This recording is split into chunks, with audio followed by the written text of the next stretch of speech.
All right. Good evening, everybody. Welcome to the July 5th, 2023 Grants Pass City Council meeting. And we start our meetings with a moment of silence, so please join me for that.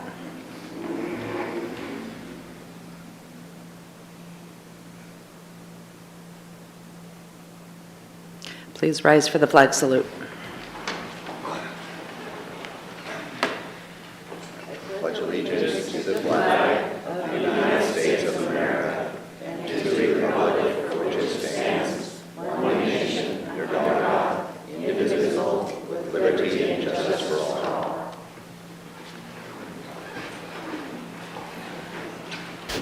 We have Councillor Frazier on the phone tonight, and Councillor De La Grange is absent. And we're going to start this meeting with a public hearing. So at this time, I will open the public hearing to consider an application amending the zoning map and annexing the property locating at tax lot 3401 of map number 3605 29D0. We will begin the hearing with a staff report, followed by a presentation by the applicant, statements by persons in favor of the application, statements by persons in opposition of the application, and an opportunity for additional comments by the applicant and staff. After that has occurred, the public comment portion will be closed and the matter will be discussed and acted upon by the council. Is there anyone present who wishes to challenge the authority of the council to hear this matter? Do any of the councilors wish to abstain from participating in this hearing or declare a potential conflict of interest? DJ. Yes, thank you. I'll need to recuse myself from this discussion and decision. Thanks. Thank you. Are there any councilors who wish to disclose discussions, contacts, or other ex parte information they have received prior to this meeting regarding the application? In this hearing, the decision of the council will be based upon specific criteria which are set forth in the Development Code. All testimony which apply in this case are noted in the staff report. If you would like a copy of the report, please write that on a note to the city manager and one will be provided. It is important to remember that if you fail to raise an issue with enough detail to afford the council and the parties an opportunity to respond to the issue, you will not be able to appeal to the Land Use Board of Appeals based on that issue. The hearing will now proceed with a report from staff. Thank you, Mayor. Members of the council, Brad Clark, Community Development. So I will provide you with a little bit of background, what your Planning Commission recommendation was. And then, as you said, Mayor, we do have the applicant here tonight for this project, and I know we have several folks from the community as well. So the subject and summary for this, there's two different applications involved here. One is an annexation into the city limits. One is a zone map amendment, which is also another name for rezone. That would change the parcel's underlying zoning, which is today county, RR5, to city, R110. There was an initial hearing at the Planning Commission in May that did recommend that you approve the zone map amendment. And it relates to your council goals to facilitate sustainable and manageable growth. So there are two discrete actions that you're going to be taking tonight. Or could be taking. The first one is the annexation. That's a legislative matter that under Oregon law can be initiated by the city. It can be initiated by property owners. In this case, it's initiated by a property owner, which is Tommy Drake, who filed a request with the city to annex his property. And ORS, Oregon Revised Statute 222.125, does not require a vote when you have an annexation that's initiated by a property owner and there is 100% consent amongst those property owners. There are 6 required criteria for you before you can annex property, and we'll review those in a bit. So that is discrete action number 1. You would have to make a decision on that before you made any decision on the rezone. So the second one is the zone map amendment or rezone. If you do support the annexation, then essentially by bringing land into the city limits, you have to zone that land, and that's what that application is for. They are proposing to zone it R110, and for that one, there's 7 different criteria that have to be met. I know a lot of questions have come up on this particular application, as you probably saw in the public comments that were in your packet tonight, related to the development of the property. So I just wanted to throw this slide up there for the community and for the counselors as the decision makers, just to remind you kind of what the development code process is. So if you do approve the annexation and if you do rezone the property, then there are some potential next steps which are not before you tonight. One of those would be a land partition or a subdivision. So that is not an application that is before the city right now. However, there is information in the packet that the applicant provided. So since it's part of the public record, obviously you can talk about it, and you know, we want to at least in part address it because it was in the application. And in this case, they are proposing, if it's approved for annexation and zone map amendment, to split that 5 acres into 2 parcels, 2.5 acre lots. That would require a separate land survey and a separate application that would have a public comment period attached to it. It would not come back to the council, however.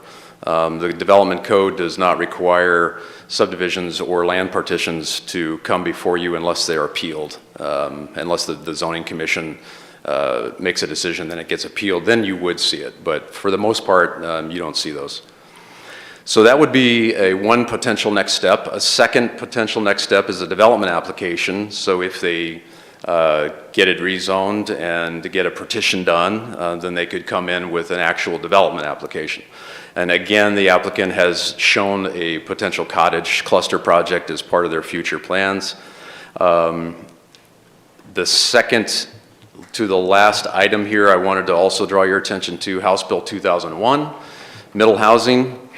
That law allows for 5 different housing types to come through the city's permitting process, and cottage clusters is one of those. And under that law, which kicked in last year, July 1 of last year, it doesn't provide for a public hearing. So you would likely, again, unless it's appealed, not see a development application or a partition in the future. So just a little bit more background on what we're talking about tonight. Here's the site. The surrounding uses are residential. There is this little NC here, neighborhood commercial, is the small store there that's right on the corner near Clover Lawn and Glencrest there. That's diagonally south on Clover Lawn. West and north has the RR5 zoning, which is kind of that darker area. So everything you see in that kind of box there is in the urban growth boundary, but is not in the city limits. So the yellow box is what is, that parcel is what's proposed to be annexed and zoned. So for your first action, annexation, this is all coming under Section 5 of the Development Code, and these are the main criteria that you need to look at. Is it located within the urban growth boundary? Is it contiguous to the city boundary? Is it now or could it be developed consistent with city standards? Is it consistent with the adopted comprehensive plan or our long-range land use plan? Is it consistent with that?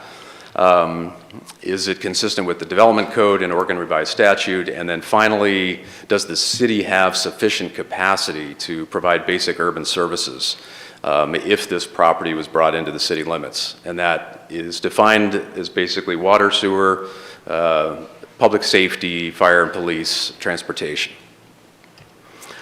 So we did look at this, and the parcel is located in the urban growth boundary. There is an intergovernmental agreement between the city of Grants Pass and Josephine County that was from 2014, and it does say that if somebody wants to annex property, that can be done.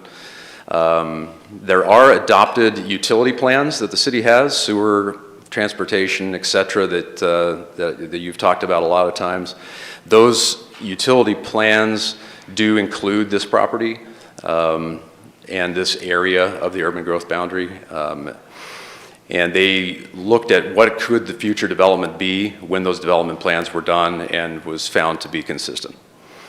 Page 18 of your packet has a little bit more details if you want to dive into that. So that's the annexation. Moving on to the zone map amendment. So the comprehensive plan designation, all of this blue you can see is LR. LR stands for low density residential. And under the city's ordinances, these are the 3 zones that you can apply if your comprehensive plan is LR. R112, R110, and R18. So those are kind of our lowest density zones. You can see that the property here that we're talking about tonight is in that blue area, which is the low density. The yellowish color is medium density residential. That is contiguous to the east, but they are not proposing that. They're proposing the LR. So the proposed zone of R110 does meet the comprehensive plan designation. So here are some of the criteria for the rezone. There's some overlap, a little bit of overlap here with the annexation. It is considered a minor amendment to the comp plan, and it is a quasi-judicial, meaning it's site-specific, and so that's the reason why the mayor asked if you had any conflicts of interest. So here are the main items for rezones. Is it consistent with the proposed zoning? Is it consistent with the comp plan? Are there adequate urban services? Those are all similar to the annexation. Is it consistent with the transportation system plan? Are the natural features conducive to the proposed zoning? So things like slope and wetlands and other things like that. Is it consistent with overlay districts, and is the timing appropriate with the available service that are needed for it? And again, the Planning Commission reviewed these items. They did find that the project, as you know, was recently awarded an ARPA grant to extend water and sewer along Clover Lawn, and that would extend those basic utilities which today currently are not serving the property, but under that grant could be extended. And if the rezone annexation are approved and future housing is developed, then the Clover Lawn and the Glencrest Way street frontages would be required to comply with the city's minimum standards. So as with any development that comes into the city, you got to have the curb gutter, sidewalk, and things like that, which all get developed at the time of a development application. But those are not required to be in place or built at the time of annexation. But as long as that is potential and that's demonstrated that they are going to do that, then that is sufficient for you to make the finding. So as I mentioned, transportation, congestion, safety hazards were one of the big topics that we heard about through the public comment period. The Planning Commission, UAPC, did find that the proposed zoning of R110 would be consistent with the 2040 TSP, Transportation System Plan. Clover Lawn is a collector, and collectors are intended to carry 3,000 to 10,000 vehicles per day. Right now, Josephine County Public Works, the most recent good data that they gathered at this area was almost 3 years ago, 2020, and it was taken about 278 feet east of where this parcel is at the southeast corner. In 2020, they counted 3,623 vehicles a day with an 85th percentile speed of 35.9 miles per hour. In terms of traffic safety and crash data, the Oregon Department of Transportation, ODOT, says that there have been 3 incidents reported at that intersection, Clover Lawn and Glencrest, between 2013 and 2020. 2 of them were injuries and 1 was property damage. Timing, that's another one of the criteria that you need to address. There's different ways that you can look at this, of course. The Planning Commission did find that there's a deficit of buildable lands in the urban growth boundary that additional land is needed to build more housing, and that the timing of this would allow for that. Wanted to address quickly the transportation element. As I mentioned, several comments were received. Council review tonight really should be focused on whether any type of residential development on this 5 acres could create or, exacerbate hazardous traveling conditions. You're not looking at a specific development project. However, you are by Oregon statute required to consider whether this upzoning, which is what's happening, could in itself, in general, would it potentially create a hazardous situation. So in that light, and since some of the data is getting a little bit outdated, we did contact our transportation consultant, DEA, and just recently did hire them, the Public Works Department, to conduct a safety analysis on this area. And the scope is kind of looking at these things, evaluating the 5-year crash history, identifying safety countermeasures, evaluating the site plan, and then considering pedestrian and bike access and circulation. So that is underway. We got about 20 written comments in opposition to the development. Those were received prior to that May 24th Planning Commission hearing, and then we did receive some additional ones which were put on the dais tonight. We also received a petition for the Planning Commission with 54 signatures, and then for tonight's meeting, there was another petition that had 93 signatures. Some of those overlapping in terms of the Planning Commission petition and this one. And a lot of those concerns, there's many, but some of the top concerns were the traffic safety. There's a kind of a blind curve, increased speed, increased use, neighborhood safety for those that live there today, the distance from social services, and the future development not being in character with the neighborhood.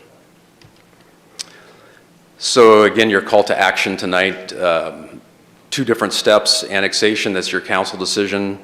There is a potential motion there, and then if you take action on that one, then the rezone, the Planning Commission did recommend that you approve the rezone. They don't make recommendations to you on annexations. That's why we didn't put that on there. And then there's also a potential motion there. There is a 120-day deadline for zone map amendments, and that is August 3rd. So there would need to be some type of decision by that date. I think the last thing I have is for one of your exhibits tonight in the packet. It has the petition, and the city manager received one additional petitioner tonight that was not in your packet there, Catherine Penland, I believe. So that's the staff report. Thank you, Brad. Council, do you have any questions? Rob. Yeah, thanks, Brad, for being able to divide up the issues. And to further clarify, page 2 in our packet, page 2, very first paragraph, when it speaks of, the applicant seeks to annexation of subject property, and then it goes on to what the applicant plans to do with the property, plans to donate, and so forth, to All Care Community Foundation for use as Glencoe Veteran Village Project. So the future plans, near as I can tell, have absolutely no relation to our criteria for annexation, correct? That is correct. The reason it's in there is because the applicant chose to reveal in their materials, what their intent is. But as you well know, intents can change. The property may not go through. So that's why you are considering tonight what could happen. But really, at the end of the day, do you think it's the right timing to be brought into the city limits? And do you think that's the right zone? Because it could develop out at anything in the R110 zoning district. So if, let's say, we were to deny annexation based on what future plans would be, I mean, that would be something that the applicant could easily appeal to LUBA, because it really just is not specifically one of our criteria that we're supposed to be looking at, right? It looks to me, and I'm just asking, it would seem as though it would be something that could easily be appealed if we were to base a denial on future plans. Right. Well, yeah, the annexation is, not typically a LUBA type application appeal, but a zone map amendment certainly could be. Thank you. But if that was a criteria that you chose to deny on, staff would recommend that you reconsider that, because it's not truly a criteria. Rick and then Dwayne. Thank you, Brad. I appreciate your summary of the criteria. I felt it was very thorough and helpful. So the question I have, can you go to slide 8?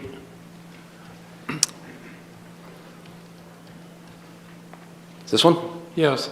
So directly to the east, maybe, I'm just guessing 1,000 feet, would that be Overland Drive, the intersection with Overland Drive, where you have your arrow? Yes, in this general area, yep. So in the I would say in the future, who knows what year, there is the opportunity for Overland Drive to be developed and open, and that could potentially be able to address additional traffic in the future. Would that be a correct statement? Well, I'm going to look to Jason to see if it's in any of our adopted capital improvement plans. I don't think it is. Is that what you're asking, Counselor? Is if Overland is in one of the city's future capital plans to widen? It is identified in the transportation system plan, but it's not in our immediate horizon to go add that road. Right. Yeah. There's no funding that's been allocated to that, but it is identified in our long-range transportation system plan.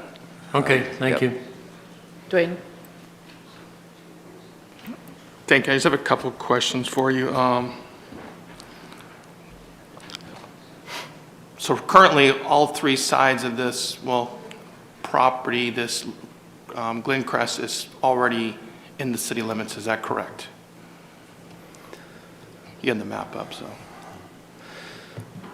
So this might not be very visible, but this red line is the city limits line. So it is contiguous along the east and the south. That's where the city limits is along the east and the south, but not to the west or the north.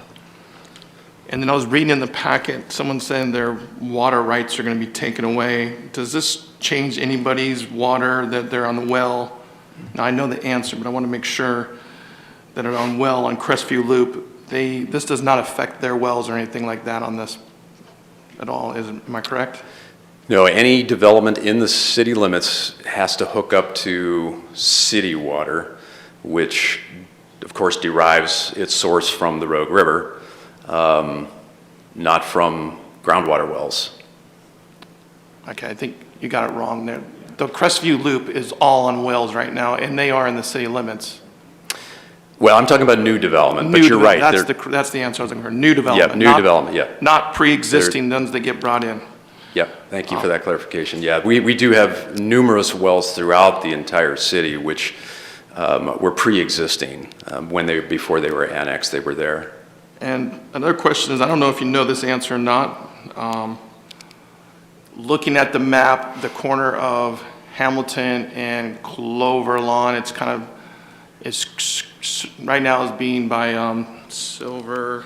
I think it's Silverbrook LSC is getting ready to put like 30 houses in there.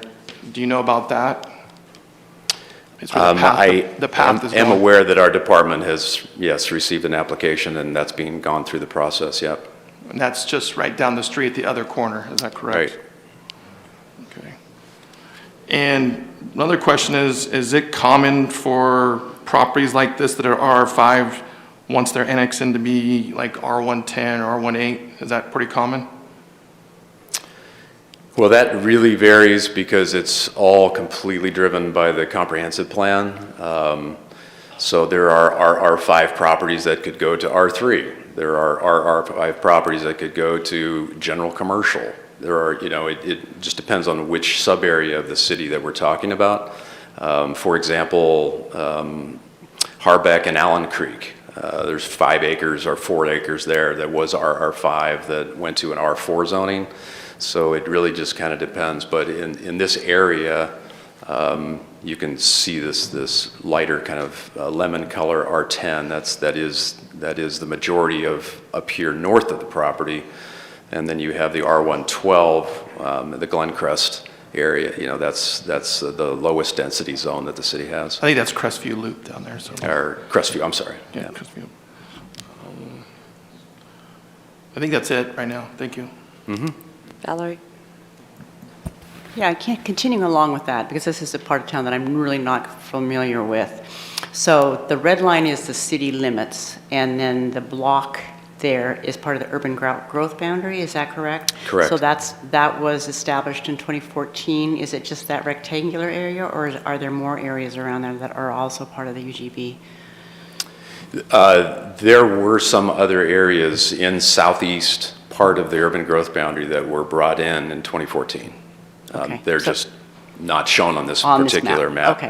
Okay, and so then my other question was the UGA agreement with the county on the roads. Was that also established at the same time in 2014 as part of the process of bringing land from, into the city as part of the UGB? Am I correct? 1998 was actually the base date for that agreement, and then it was amended in 2014 with the urban growth boundary and the urban reserve project. So a lot of the content of that agreement was, goes way before 2014. Okay, and so what exactly is the process in terms of who is responsible for the roads? Are all those city roads, or are they county roads, or how? Yeah. Right. Yeah, there is a section in the intergovernmental agreement between the city and the county that speaks to that. No, this is not city jurisdiction roads out in this particular part of the urban growth boundary. It's under Josephine County's jurisdiction today. Okay, but if it is developed, new development has to develop to city standards. Correct. Correct. Okay, thank you. Yep. Any other questions? All right. Thank you. At this time, will the applicant please come forward and make their presentation? Tommy and Malcolm, are you planning on presenting? Okay. Justin is presenting on their behalf.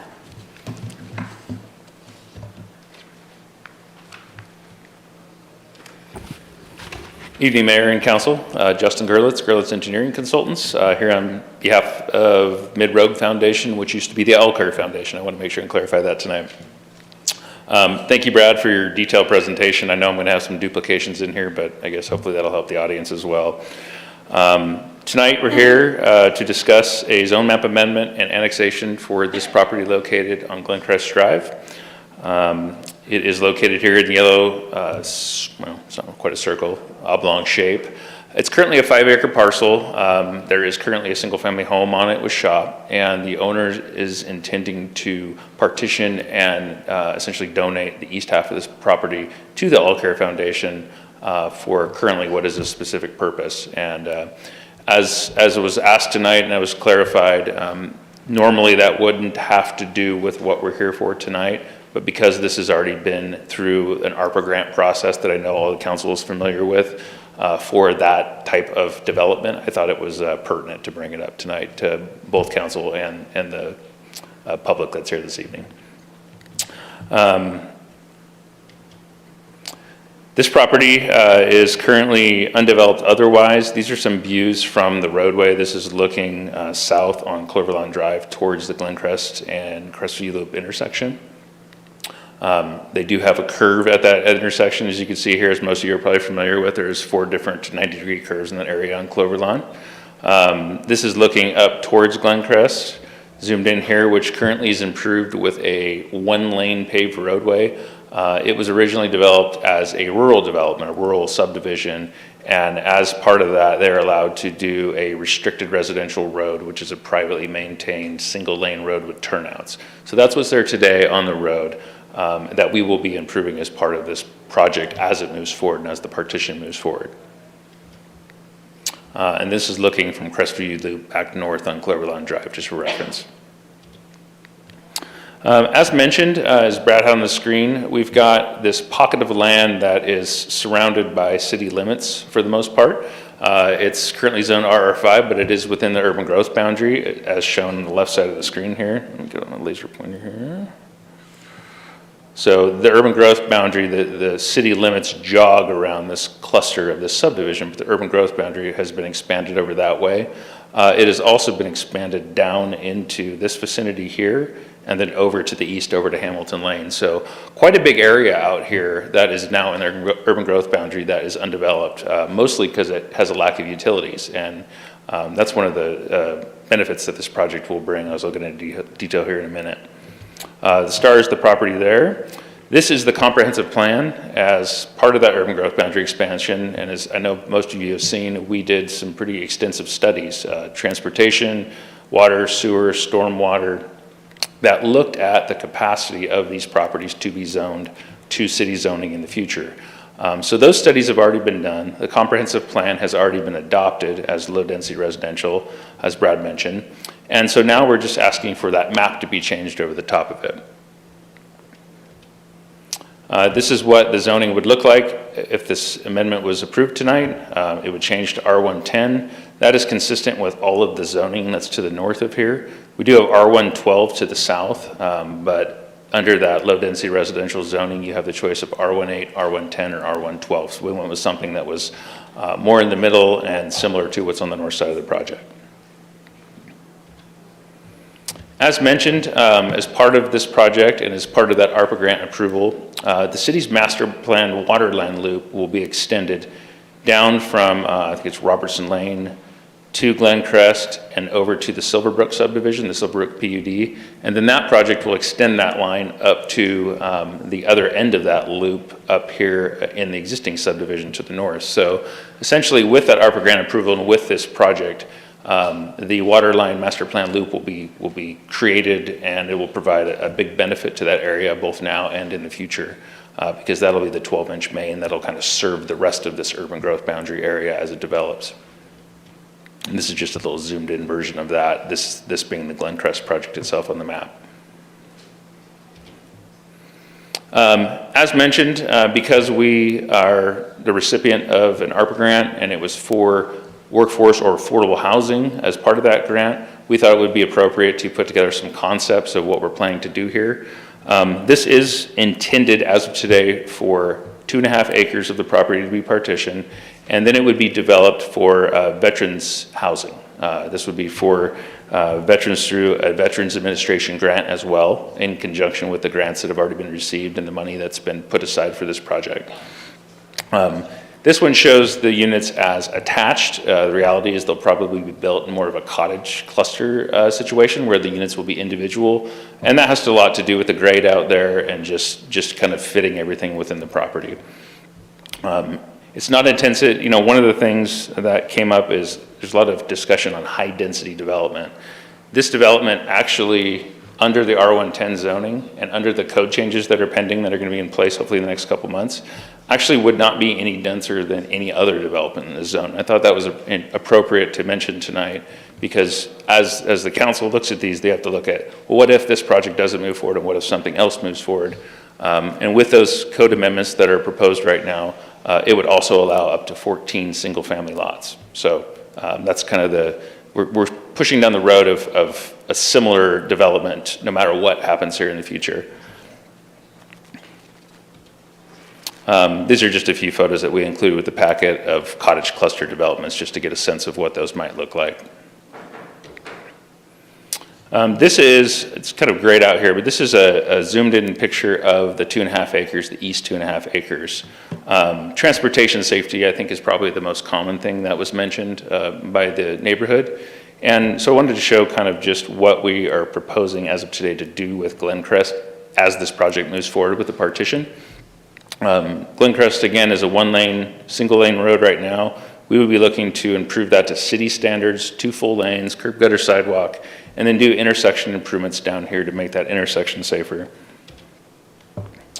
And as part of that, there's a little pocket of right-of-way that's already been dedicated at the end of that property for that purpose. So we would be utilizing that in some fashion to tie in this existing driveway into our new widened roadway. We would be improving the stop signs and the striping configuration out here, which are way back here right now, pushing it all forward and trying to make this intersection as safe as possible. I wanted to address, I thought it was good to just address the primary neighborhood concerns. I think there may be some misinformation on some of these items, and I thought it'd be good for the public to hear them tonight ahead of them talking on those subjects. Again, this is a zone map amendment tonight and annexation. That is all we're asking for tonight. There will be a full development process that we have to go through for both the partition and whatever development occurs on the property, where there'll be additional public comment and ability to speak on those topics. The area has already been studied and approved for the proposed zone and residential use and the utilities as part of that urban growth boundary expansion, and that includes traffic studies and utility studies.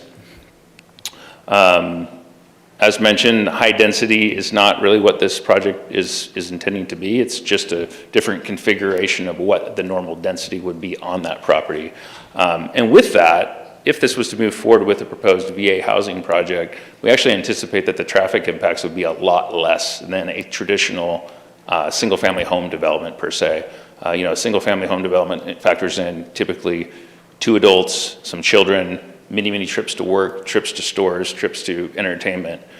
We're not expecting that on this project as what we're proposing, because these are going to be a lot of single folks, a lot of elderly folks, and small families versus big families, because these units are going to be very small. They're going to be more in the 600 to 850 square foot range.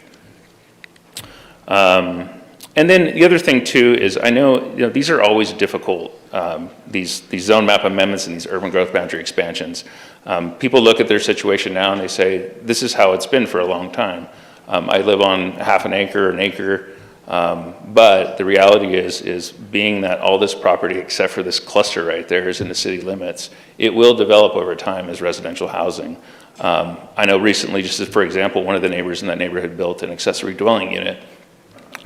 Great idea. They have deep backyards and somebody had constructed that. So that just kind of shows a very first step in what could happen in that area as time goes on and density increases. As mentioned, the water system was definitely a big concern because of the wells and the community water systems that are out there. Nothing this project does would impact those systems. There are a few wells on this property in the corner that serve up the road. Those wells are going to be maintained, and I think the worst thing that possibly could happen is we would encounter one of the well PVC pipes that runs up the road, because they're not located out there. And if we did, those would of course be immediately repaired and continue to their current use. Nobody will be forced to connect to this, although it is an option if you are adjacent to the new water line once it's installed. A neighbor could connect to it. If a well went dry, they can connect to it, but nobody is going to be forcing them to do that as part of this or zoning their own property any differently. And then another thing is fire safety. And that's something that comes up a lot these days. Fire hydrants will be installed at the ends of these water lines, so that will also provide a benefit to the area from a fire safety perspective. And then as shown, the roads will be improved to city standards, and that will be likely the frontage on Cloverlawn and the half-street widening on Glencrest. And then, as mentioned, Brad mentioned, there is a traffic study that the city and the county are jointly doing right now to further evaluate some safety aspects of those corners right there.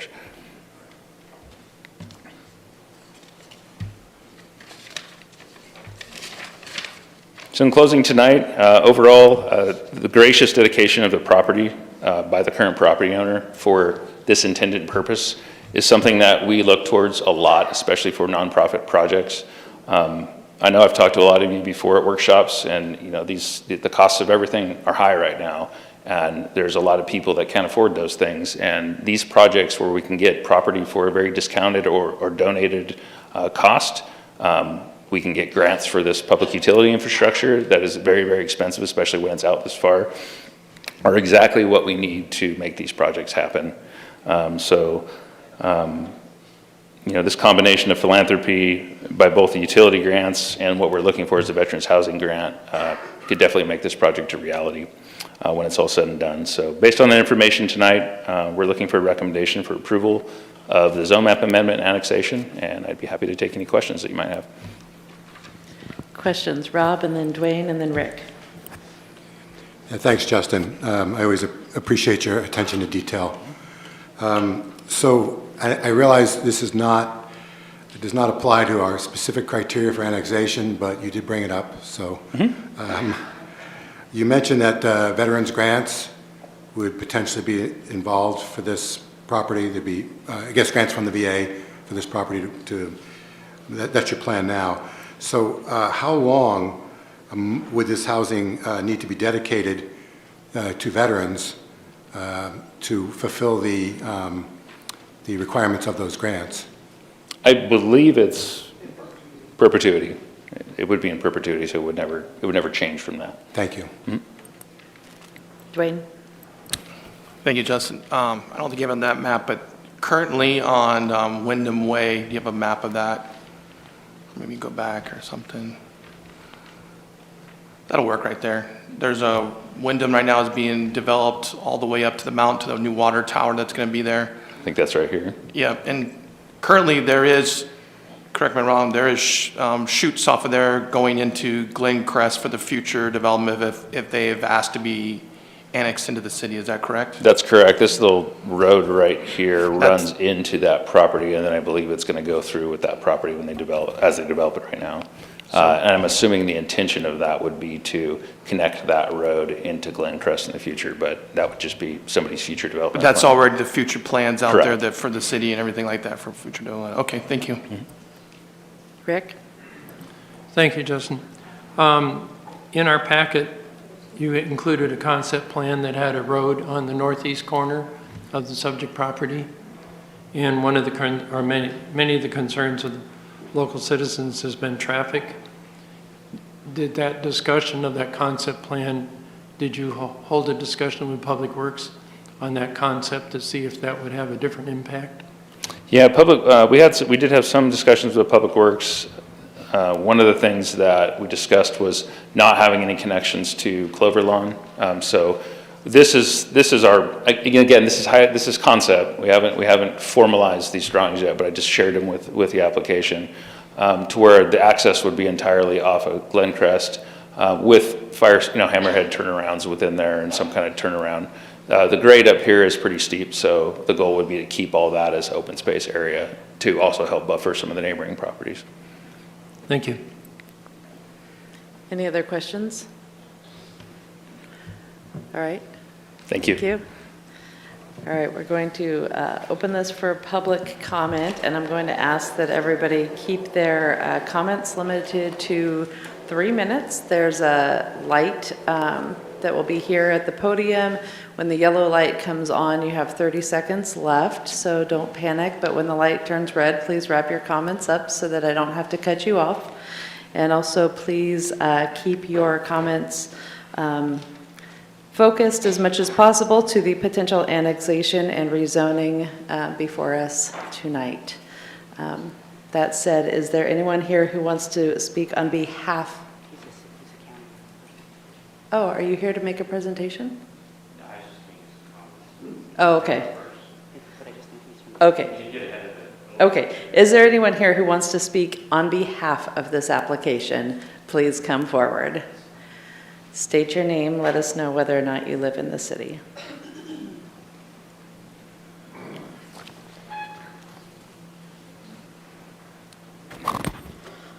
Yeah, hi. I'm Malcolm Drake. I live at 1200 Jump Off Joe Creek Road. I think we could all agree that we have a housing crisis in Grants Pass. I just think this will help out a little bit. Hope that we can get more. And I would appreciate if you guys vote to approve all of these issues. Thank you. Thank you. Is there anyone else who wants to speak on behalf of the application? Please step forward.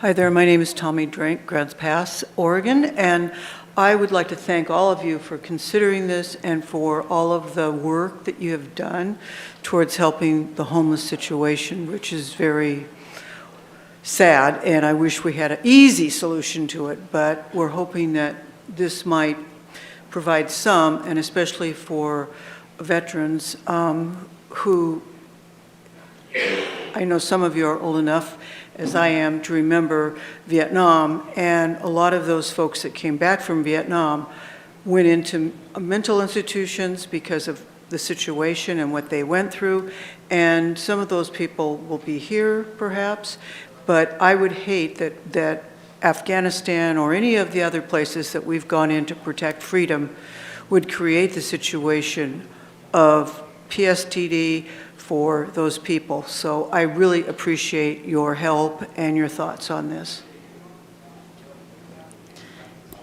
Is there anyone else here who wants to speak on behalf of the application? All right, is there anyone here who wants to speak in opposition of the application? All right. Thank you. I'll go in the middle. I'm Neil Burgess. I'm county engineer of Josephine County, so I'm not for it or opposed to it. I just want to touch on the traffic impact analysis. So as the county, these are county roads. Cloverlawn is a county road. It's in the city limits, but it's county maintained. Glencrest Way is owner maintained, but it's still outside the city limits and in the county. And then Crestview Loop is also a county maintained road. So we're interested in how this development will impact the intersection. So that's why we wanted a traffic impact analysis. And we mentioned it in the pre-app comments that a complete application would include a traffic impact analysis. And then when we had public notice from City Community Development, we missed the boat and we didn't get our comments back in. So then I gave testimony at Planning Commission addressing like, well, we want to look at a TIA to see how this intersection is going to function. But with Director Clark presenting that it would happen at land development time, and then the city council might not see a land development again, then we'd just address that this time. But that's what I was asking for before, was support for the Planning Commission to say, hey, we support that, we want to look at a TIA. And it looks like we're going to get one. I heard last week from City Public Works that, and Director Clark mentioned this as well, that that's moving forward. The county will share in the cost of the TIA, so then we'll have an idea of what we're looking at the intersection.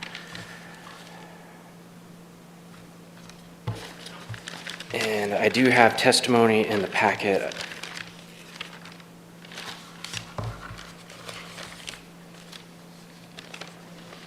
But I think we're covered, and what I was going to say to you guys tonight has become a moot point. These will be, so, and then that's another one thing I wanted to mention about Glencrest Way is it's a restricted residential, so it's intended to serve up to 5 units for RR5 standards. And it served 6 units for the final plat back in 1984 for Glencrest Way Estates. So it's already over capacity of the intended 5 units. So any additional development would require a reclassification of the road. And this reclassification will be brought up to city standards, so then it'll be a city standard road. But with this reclassification, that to me gives nexus for the TIA, so we could look at the new classification of road abutting Cloverlawn and making sure that is good to go. Any questions for me from council? All right, thank you. All right, is there anyone here who wanted to speak in opposition to the application?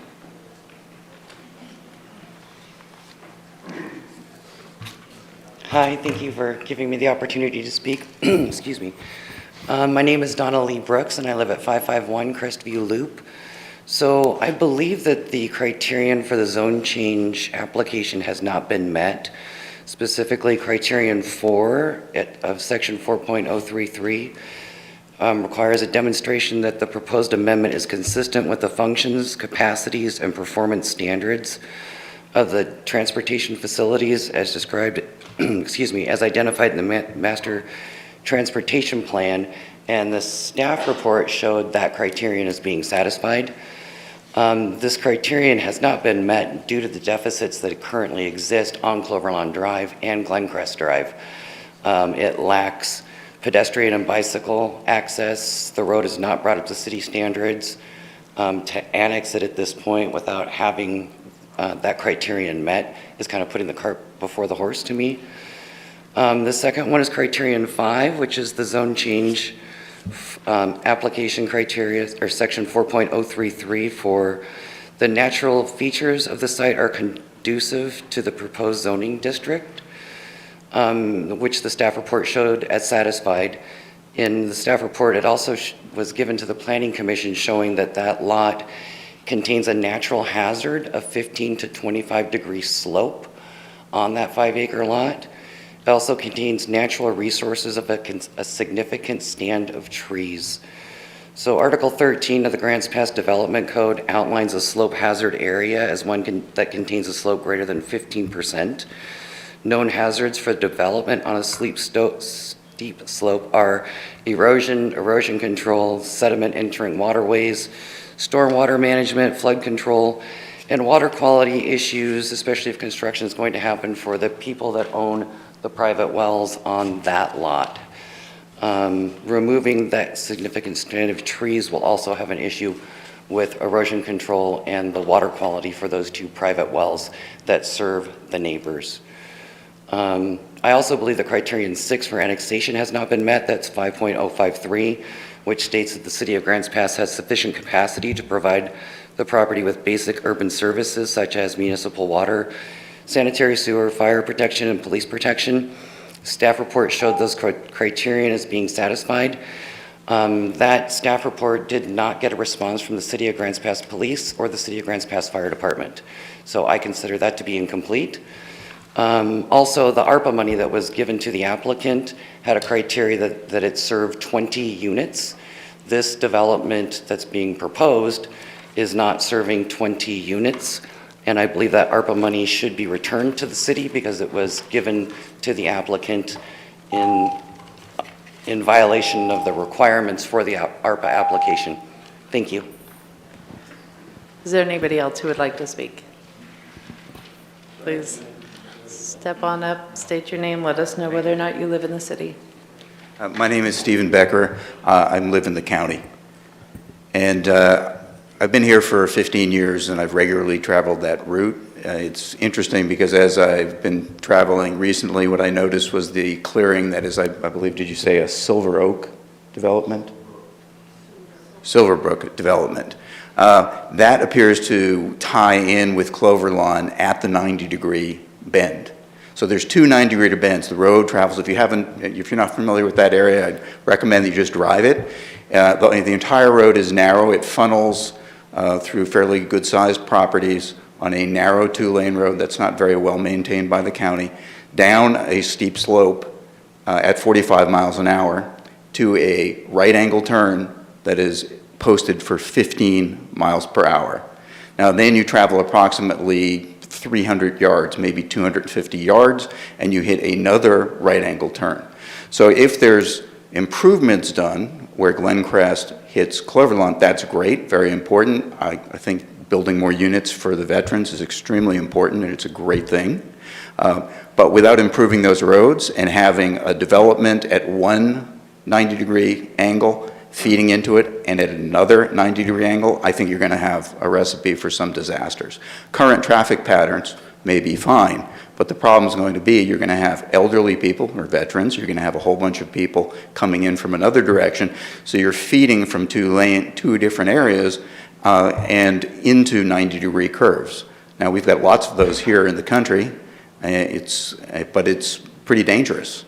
And if you drive that road, and I recommend before you make a decision that you do get out, drive that road and take a look at it, what the last speaker said is absolutely true. Those improvements would have to be done before any such development, because I think you'd just be looking at problems that were very significant. It is not safe for pedestrians.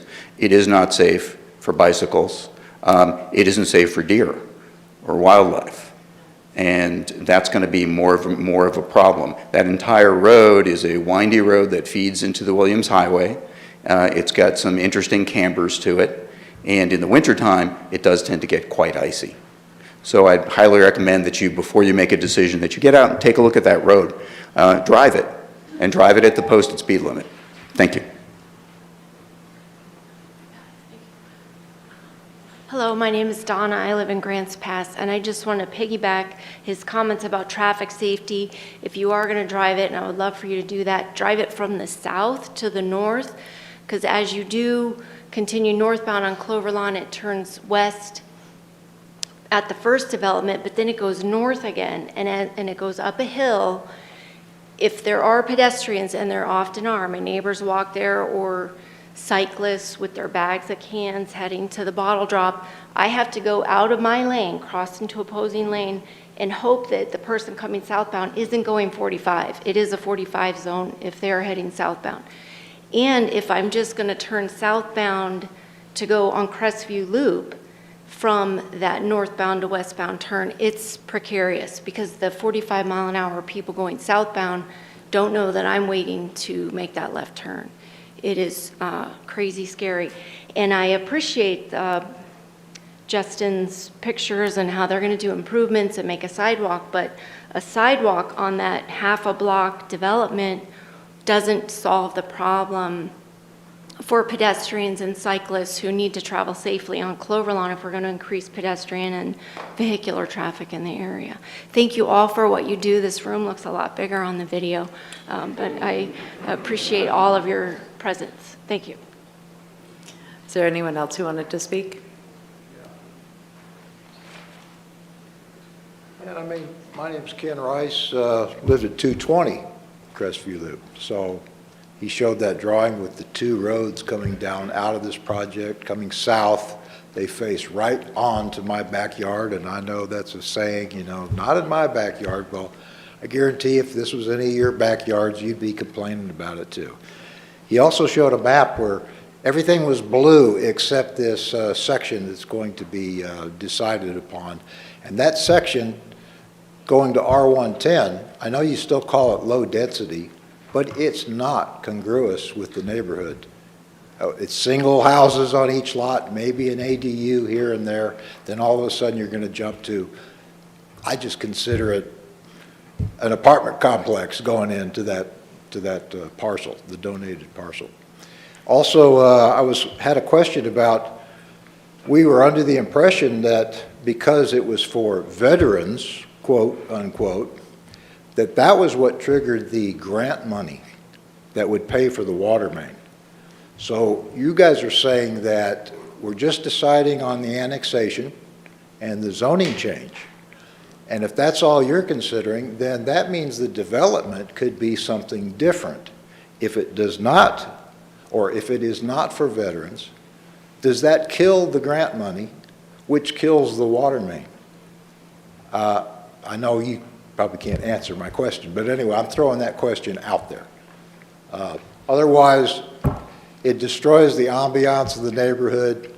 It's going to kill more deer, because just ask anybody, there's deer laying on the side of the Clover Lawn as is now, because that traffic pattern's crazy. I drive truck and I park on Mill Street or J Street. I walk home back and forth. That's, I don't know, 2.5 miles. And I walk it early in the morning when there's hardly any traffic. But when I get off a little late and I'm walking those curves, beware, because that traffic comes around that curve and they're not looking for deer and they're not looking for pedestrians. So talk to the clerks at the market. They hear the screeching traffic, the near misses. We witness some spin outs and drive off, what do you call it when they drive off the road into the ditch. And so it happens a little more regularly than your official statistics indicate. The 3 wrecks between 2013 and 2020 or whatever it was. So anyway, that's all I have to say. Thank you. Is there anyone else who wanted to speak? Yeah, I'm Jim Miller. I live on Crestview Loop. Been up there for years, and like this gentleman right here was saying, that corner is very hazardous. 4 days a week, Monday, Tuesday, Wednesday, Thursday, Friday, I got 6 semi-trucks delivering. You got the Bud Light trucks, you got the Coors Light trucks, you got Pepsi Cola, you got Coca-Cola, and they park right there on the beginning of Crestview Loop. What do? And then half the time in the mornings, you can't even get into the store off Crestview Loop. You gotta stop at the stop sign and come enter off Clover Lawn. Well, same thing when you're leaving. I've got the one finger salute so many times leaving that store and hugging that corner to get to the stop sign. And like this gentleman right here was saying, that's a very hazardous corner. People come down that way too fast and going up the hill way too fast. And late at night, you're hearing loud screeches, like someone's gonna swerve to miss somebody, or they're hitting the brakes to miss a deer. It's a very, very hazardous corner. And a lot of people on Crestview Loop will say the same thing. That's all I've got to say. Is there anyone else? All right, one more.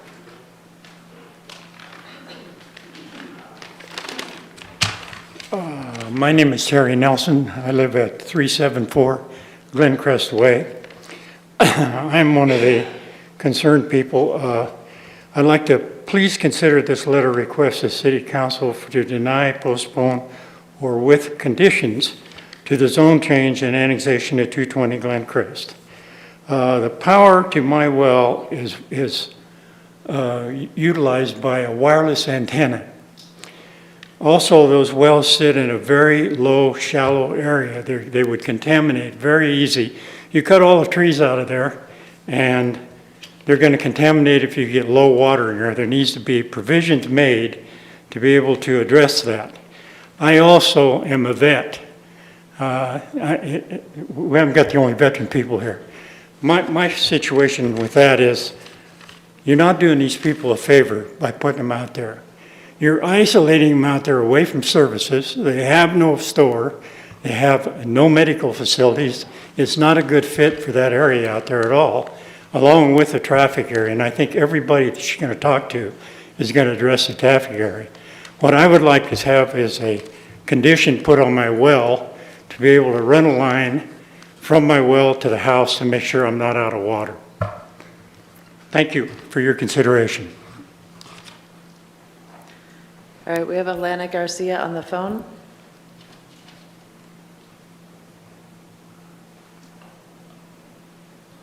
Alana, if you can hear me, go ahead and unmute your site. Unmute yourself. It's *6. Hear me? Yes. Hello? Yeah, can you hear me? My name's Alana Garcia. Yes.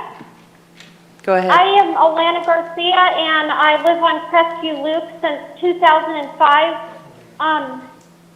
I'm completely opposed to the zone change related to the proposed development. It will increase the population density. We can't argue with that, and cause unmanageable traffic at a very dangerous 90-degree curve. There's also a mini market there, which is also an intersection that cars are pulling in and out of across from this proposed annexation. I have to cut through the market parking lot when I'm going north on Clover Lawn to turn onto Crestview Loop because of the blind corner.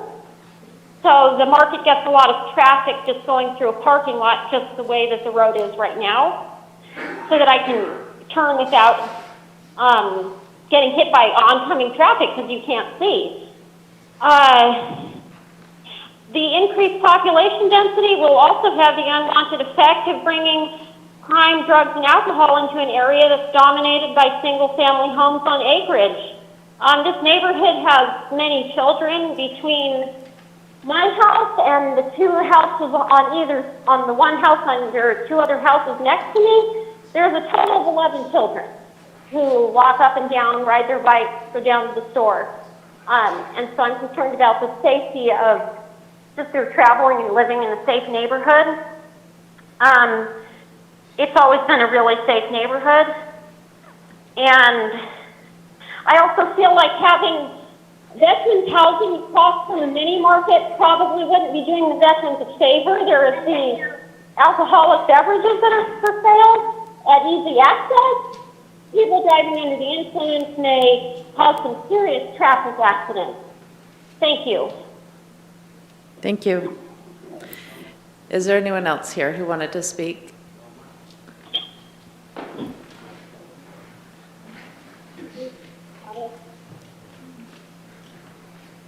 Joel Peterson, 380 Glencrest Way, which is still in the urban growth boundary. Alana Garcia is now exiting. I hate to repeat what's been said, but this is the email, one of the emails that you've got so far, but I'm just going to read it. You know, we love the idea, we all love the idea of veterans housing and the Veterans Village, but we kind of strongly disagree with the location in this situation. So we oppose the proposed zone map amendment annexation, and here are some of the reasons. Like you've heard, the blind corner at Clover Lawn and Crestview Loop and Glencrest Way is already a disaster. The fact that most of the residents on Crestview Loop, they cut through the market parking lot to get home to avoid making the left across oncoming traffic, which then that's enough reason, I think, to reconsider this project. Clover Lawn is a narrow county road with no sidewalks, storm drains, and just dangerous roadside ditches. Close by is the Hamilton Bike Path, which is getting this silver something development, 30 plus new homes, I heard, Silverbrook, which will add more traffic to the already treacherous curves. We are also concerned that the ARPA grant money is being used to bring city water that will, in the end, open up the remaining properties for development. So now future developers get the benefit of the grant money that was intended for veterans. 220 Glencrest Way is part of a 6-lot subdivision called Glencrest Estates. All 6 lots are responsible for the road maintenance and other restrictions. Also, the wells for some of the, like you heard, the Glencrest lots are located on the proposed development site. All these lots are steep and granitic and heavily treed. And the natural features of the proposed site are really, we don't think they're conducive to the proposed zoning as mentioned in 4.033.5, like you've heard from Donna Lee. I drive by it every day, and when you look up at the lot, and when you look at his map of the proposed development, it's like it's sitting on a parking lot. It's very steep. So I taught, and then I went around and talked to every neighbor about it close to that development on Clover Lawn, and they all were wondering the same thing. Why put these veterans out here so far from services and on the busy corner? Not one neighbor was in favor of this location for this type of development. Thank you.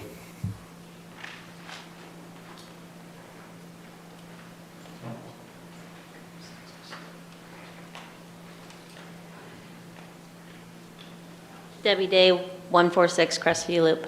My first thought was, when we heard this was going to happen, was who in their right mind would put our poor veterans on danger corner? Is there anyone else who wants to speak on this?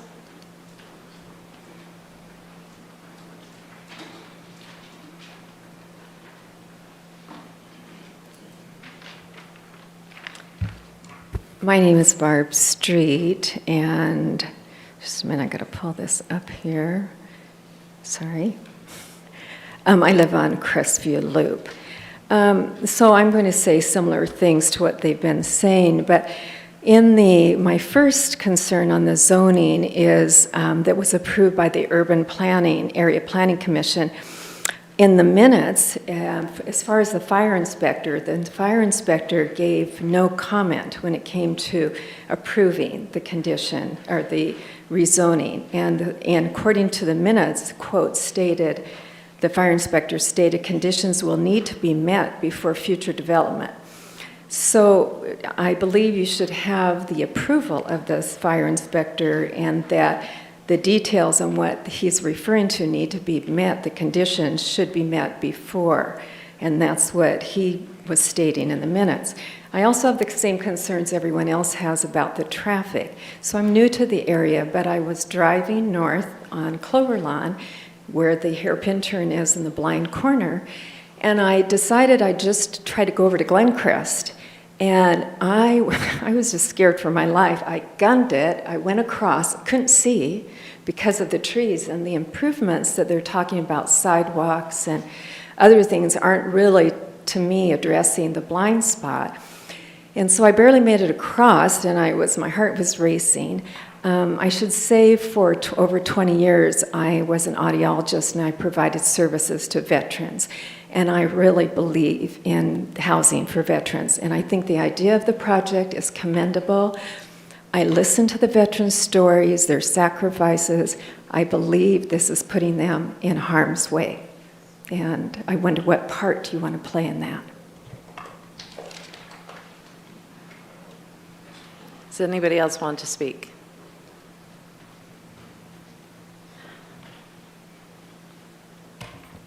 My name's Bonnie McDonald, and I live in the Meadowwood subdivision, which is north of the Glencrest area. And I would hope that when you're doing this traffic study, that you wouldn't just do the study just at Glencrest, because all the people that are coming through there are continuing all the way down to Fruitdale. So you need to consider all the traffic, additional traffic that's going to be going all the way down Clover Lawn. When we try to get out onto Clover Lawn from my subdivision, there's a lot of traffic coming, and it's coming pretty fast. And so we have to wait to see if we can get out now with the additional construction, property building that you're going to be doing on the other side. And now if you add this on, it's like twice as much more people being added to Clover Lawn. So I hope you would take that into consideration. And then also the feelings of all these people, all the residents that live around there, how this is impacting them. I hope you're thinking about that, not just the numbers and not just the money from the government or, the population, your expansion plan. And the private property that is to the west of them, they're saying this is definitely going to be developed. Well, what about the property owners? That's private property. What if they don't want to sell? What if they like their forest? And I'd like you to please take into consideration the loss of our forest there and also the loss of the animals that live there. We have deer walking down our street all the time, and the turkeys, and I'm kind of worried that that's going to go away because you're taking down all the trees. We have to, in our neighborhood, if we want to take a tree down, we have to get all this kinds of approval to take down one tree if it's over so many inches. And here you're just going to be wiping out a whole area of forest. So there's wildlife that lives there, and I just hope you take that into consideration. Thank you. Is there anyone else who wants to speak on this? All right. Does the applicant have any final comments? Justin? Doug?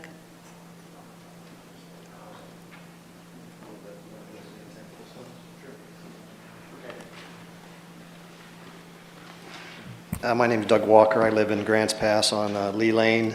To address a couple of issues brought up in some of the letters, Justin can talk about some of the technical questions or concerns some of the neighbors had, but there was one letter that mentioned permanent supportive housing, which would mean, according to the person who wrote the letter, that would mean the facility is for homeless people, and that's not accurate. This is not a facility for homeless people.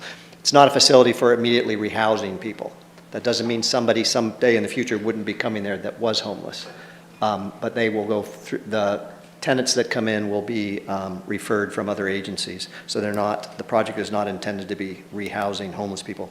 And permanent supportive housing means if we apply and get the grant for permanent supportive housing, that means we'll have permanent funding to give support to the people that live there. If they need some sort of support, whether it's a handicap wheelchair, something, or whether they need rides, we'll have funding to address that. That's what permanent supportive housing means. I'm not articulating that very well because I'm not that familiar with the project or the process of permanent supportive housing. Somebody mentioned about all the trees being cut down. No, we intend to leave as many trees as we possibly can in that area while still thinning it down for fire safety. And that is about it I have on my notes for me to address. Justin, you want to touch on some of the technical stuff?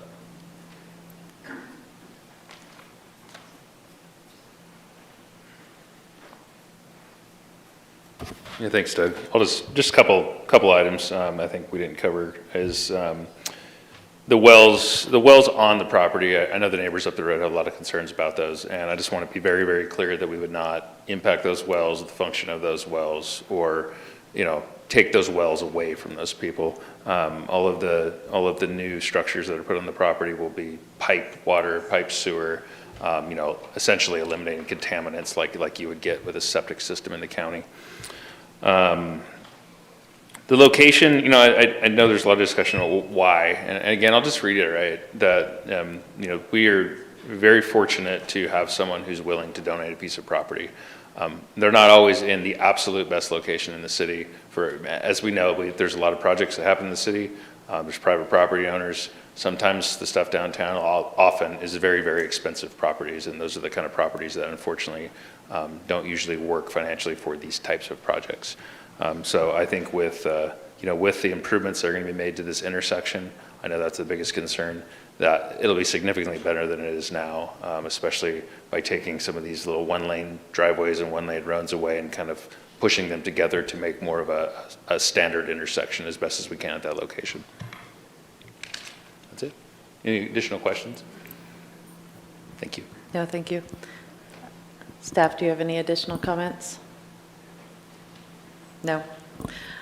All right. Council, we will turn this over to you for discussion and remind you that this application is just to consider the annexation and rezoning. Dwayne and then Val. I actually prepared some comments tonight, and, you know, I know some of the people that spoke tonight, and I think it's fitting that yesterday was 4th of July and the independence and freedom in this country. So I'm looking at this in a Pacific thing today, and I read every letter. Actually, some of these letters I read twice. So I just want to make sure everybody knows that I did read all your letters, concerns, and I actually live probably the closest to this, right backed up to Glencrest cottages. Glencrest, I mean not cottages, but Glencrest, so I know this area very well.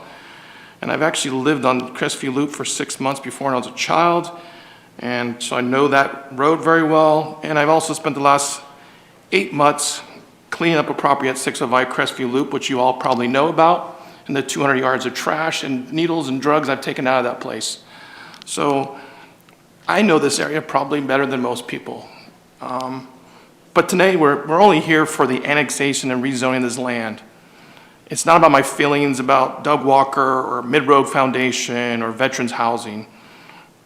We're talking about annexation of some property and property rights. And the city's not developing this property.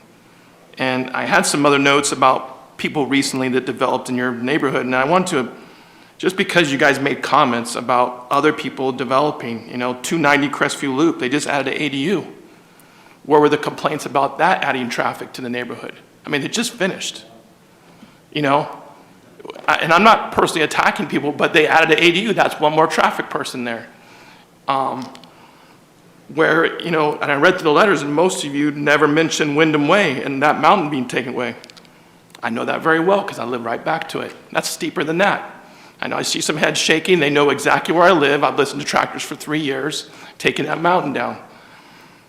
As much as I opposed it, it's not my property. It's someone else's property. And yeah, it's annoying. I have to sit in my yard and listen to tractors and traffic all the time. Silverbrook, none of you really brought up Silverbrook development, which was really a concern for me because you can see that it's all got dirt's there, and it's just dirt now. All the trees are gone. They were all cut out, removed. All you were concerned about is Glencrest, not Silverbrook development, which is bringing 33 homes until tonight, and then now there are comments coming out. So I feel like our job as a city is not to take someone's property rights away, what they want to do on their property. We're not here to tell you what you can do on your property, what you can build on your property, as long as it falls within the state statutes, codes, and everything else, you're allowed to do what you want. So I think we need to make sure we're thinking about that. And then, this one really bothers me. I am 100% veteran, disabled veteran, and the stereotyping of veterans that came out in those letters. There's a lot of stereotyping, there's discrimination. So you're like saying that I shouldn't live in my neighborhood because of my disabilities, because of sharp corners, or my PTSD or the anxiety medicine I take for things. That's what I read there, and I was like, that's discrimination against people that are veterans living in a neighborhood. You know, I was like, who are we to tell where someone can live? None of us should be able to tell you. You can't tell your neighbor who they can rent to. You cannot tell your neighbor who they can rent to or sell their home to. They have the right to do that. But all of you want us to tell them that they can't develop this property and have these veterans there, and that's their rights. So I think we need to be very careful who we're telling what to do with private property, not public property. If it was public property, like city property, every one of you should be here to talk about it because it's public. But this is private property. So I just have, there's really conflicting things here that we're telling someone what they can do on their property. We're not talking right now, sir. I'm sorry, but this is private property. So I just think we need to look at what the scope is tonight, and it's about the annexation and the rezoning. It's not about who we're going to rent this property to or who's going to live there. And that's how I'm going to vote, is going by the law tonight. Valerie. Yeah, I guess I'm going to say pretty much the same thing because this is about the annexation. 2014, we annexed over 500 acres into the city of Grants Pass. Very little of it has been able to be developed because it's very expensive to develop land. And we all know the housing crisis that we're in and how many people need housing. I mean, my kids can't move here. I mean, there's no housing.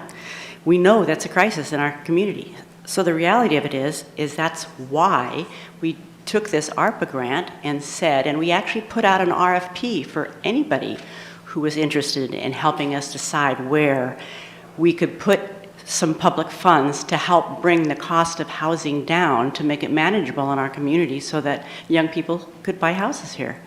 And this particular group put together a grant, only one we got, that said, yeah, you know, we've got something happening out here and we'd like to bring in some money to bring the cost down of housing. And so that's what we did. The ARPA grant doesn't have anything to do with veterans. It doesn't have anything to do with development.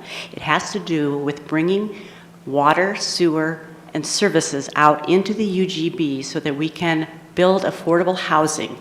How do we build affordable housing? We get donated land so the developer doesn't have to pay for the land, and we have the city pay for the infrastructure because the city doesn't pay for the infrastructure. Who normally does is the developer. Now, if you're going to wait for the county to build sidewalks, you're going to be a long time waiting because the county is not going to build the sidewalks. It's not going to build. It's not going to improve that intersection because they don't have the money to do that. They don't. So the only way you're going to get it is if you have a developer come forth and develop that property. And brings it up to the city standards. That's when you get safety. And if it's safety that you want, then it will be through this process, through having the developer get the help in putting in that safe infrastructure so that you have a safe neighborhood for the children and people driving around out there. It's not going to happen if you sit back and wait for it. And you've been in the UGB now since 2014. That's 11 years. You couldn't think that it wasn't going to happen. It's kind of like Allen Creek Road, the road that we're putting there. 2015 went through exactly what you're going through right now. They didn't want development. They wanted to stay in the county. 2015, so 2014. So 2015, they all came and complained, and we backed off. Now we are, 10 years later, or whatever, years later? The price of that road has almost tripled. Had we built that road and done it in 2015, 2016, we would have affordable housing. But we did not. We said, no, no, no, people don't want it. County didn't want to upset the county people and tell them that they're living in a place where it's going to grow. But we are. We're living in a place where it's going to grow. When I live in Northeast, I'm not as familiar with your area. I live in the Northeast. I bought my land. I built my forever home on a cul-de-sac. Had small children. Wonderful. This is going to be great. 5 years later, boom, went the cul-de-sac, and now I've got a whole development up there. You know, some of my kids' best friends live up there, and it's not so bad after all. It's just the way it is. We are growing. We don't have housing. We are trying to figure out that. We are trying to make it affordable so that people can live in our area so they don't have to live on the streets. We'll only do that through the use of ARPA funds so that some of that is covered so the developer doesn't have to develop it, because otherwise it gets tacked onto the costs of the house. You're going to get your neighborhood improved. You're going to get some safety features. You don't have to pay for it. So that's kind of how it is. And like I said, if you don't want to live there and you want more privacy, there's a lot of land out in the county that you can buy. But you're in the UGB.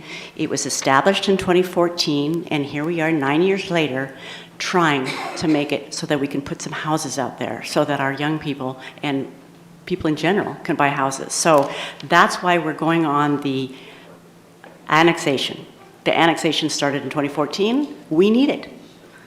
That's what we need to do. And that's the only way we're going to get the problem solved, is if we go and follow the annexation and the amendment. We're turning it to R110. It's not high density. We're not going for apartment buildings and that sort of thing. We're making it as conducive to the neighborhood as we can. But yes, you will get improvements, and there is a cost. You will enter into the city. As for the fire and the not making comments, the reality of it is, when you come into city, you're going to have to live by city standards, and that you will get coverage. And if there are things that come along with that, it's kind of like one thing I want to talk about is this is all we're doing, is we're annexing and we are zoning it. After that, the process just begins. The development process is so long and arduous, they're going to have to do a lot of things. So it will happen. You'll have public hearings. You'll get your traffic impact statement. You wouldn't have gotten it if it weren't for this, if it wasn't for the fact that you were being brought in, but you will get that traffic impact. It will be made safe. That's what the city does. And as for the grant, well, the grant is a whole totally different thing. And I can tell you, your worry about services out there and all that, if the VA does not feel there are services there, they won't give them the grant. That's how it works. It's up to them to make that decision. It's not up to us, because that grant is based upon, can they service the veterans adequately, and that they will determine that. That's not our decision. That's their decision. So at this point, the development is in the hands of Public Works, county, city. The grant is in the hands of whoever's giving the grant. Our only job is to decide, should we annex this area into the city, which we started in 2014, and should we rezone it so that it is somewhat similar to the area that is there now? And if I'm going on every one of the criteria here, yes. And if you want us to do ahead of time, there's no developer who's going to come in ahead of time and put in all those things for you and then annex it, because that's just not how the process works.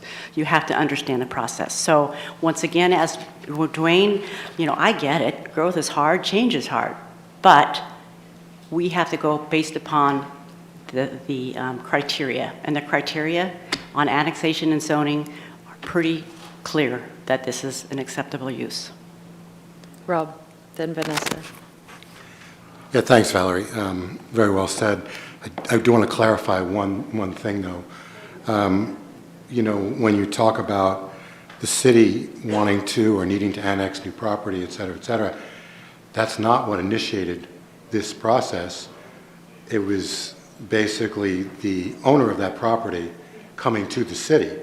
So we are respecting their property rights to come to us, and we either have to agree that their request is reasonable, or we have to specifically state what criteria are they not meeting. So in this particular case, this is not us going out to annex. we're receiving their application. Thank you. Vanessa? Seeing as the application meets all of the criteria, I move to approve the zone map amendment of tax lot 3401 of map number 360529 D0 to the R110 zoning district and have it read by title only, first reading.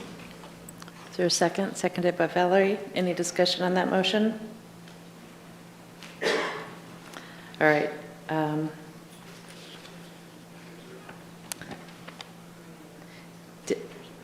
Yeah, I was just going to say, I heard you say zoning map. I didn't hear you say annexation. Was it?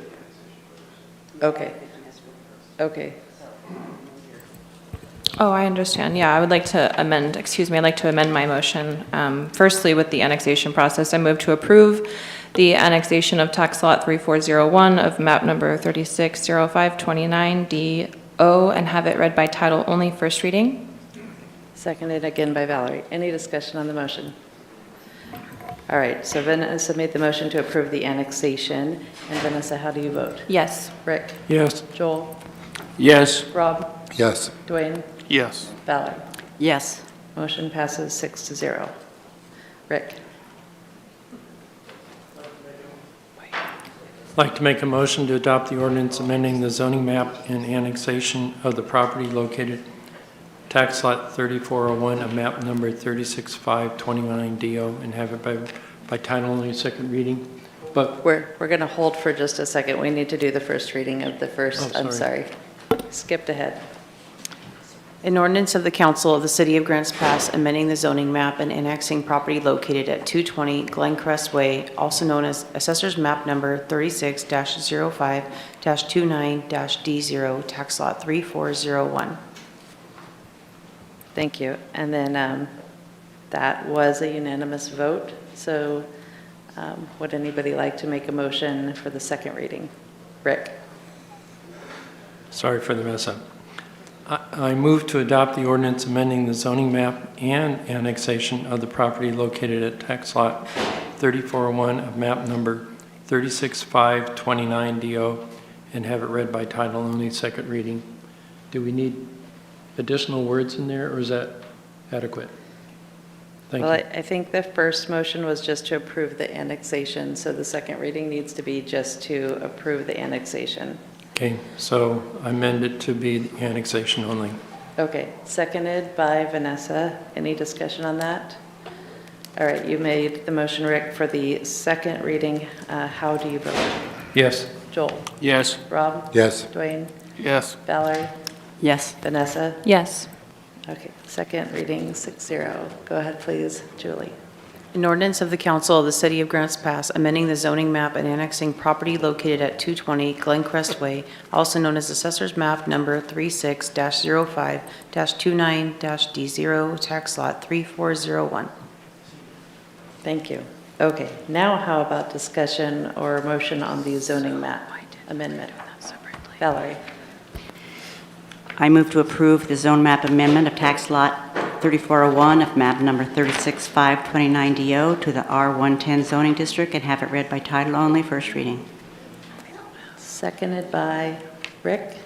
Any discussion on this? All right, so this motion is to approve the zone map amendment. And Valerie, how do you vote? Yes.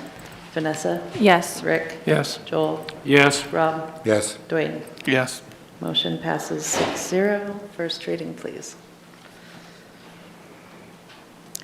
An ordinance of the Council of the City of Grants Pass amending the zoning map at 220 Glencrest Way, also known as Assessor's Map Number 36-05-29-D0, Tax Lot 3401. Anybody want a second reading? Vanessa? I move to approve the zone map amendment of tax lot 3401 of map number 360529DO to the R110 zoning district and have it read by title only, second reading. Thank you. Seconded by Valerie. Vanessa, you made the motion for the second reading. How do you vote? Yes. Rick? Yes. Joel? Yes. Rob? Yes. Dwayne? Yes. Valerie? Yes. Motion passes 6-0. Second reading, please, Julie. An ordinance of the Council of the City of Grants Pass amending the zoning map property located at 220 Glencrest Way, also known as Assessor's Map Number 36-05-29-D0, Tax Lot 3401. Thank you. All right. Next up. Oops. At this time, I will open our second public hearing tonight, which is to consider an application that would vacate approximately 5,434 square feet of public property, public alleyway between the properties located on map 3605, 20AB, tax lot 900, and 3605, 20AA, tax lot 1000. We will begin the hearing with a staff report, followed by a presentation by the applicant, statements by persons in favor of the application, statements by persons in opposition to the application, and an opportunity for additional comments by the applicant and staff. After that has occurred, the public comment portion will be closed and the matter will be discussed and acted upon by the council. Is there anyone present who wishes to challenge the authority of the council to hear this matter? Do any of the councilors wish to abstain from participating in this hearing or declare a potential conflict of interest? Are there any councilors who wish to disclose discussions, contacts, or other ex parte information they have received prior to this meeting regarding the application? In this hearing, the decision of the council will be based upon specific criteria which are set forth in the Development Code. All testimony which apply in this case are noted in the staff report. If you would like a copy of the report, please write that on a note to the city manager and one will be provided. It is important to remember if you fail to raise an issue with enough detail to afford the council and the parties an opportunity to respond to the issue, you will not be able to appeal to the Land Use Board of Appeals on that issue. The hearing will now begin with a report from staff. Technical difficulties. Here we go. Thank you, Julie. Mayor, members of the council, members of the public, Brad Clark, Community Development. So this application is a right-of-way vacation for some property that is located between M and N streets. And as you read, Mayor, there's two tax lots that are involved. Those are both shown in yellow here. Again, this is M Street. I always forget to get this laser pointer. M Street that runs across the north side, and then N is in Nancy Street that runs across the south. The properties that we're talking about are south of M Street and have M Street frontage. There is a piece of right-of-way that's been there for many, many years that connects M and N streets, kind of a mid-block.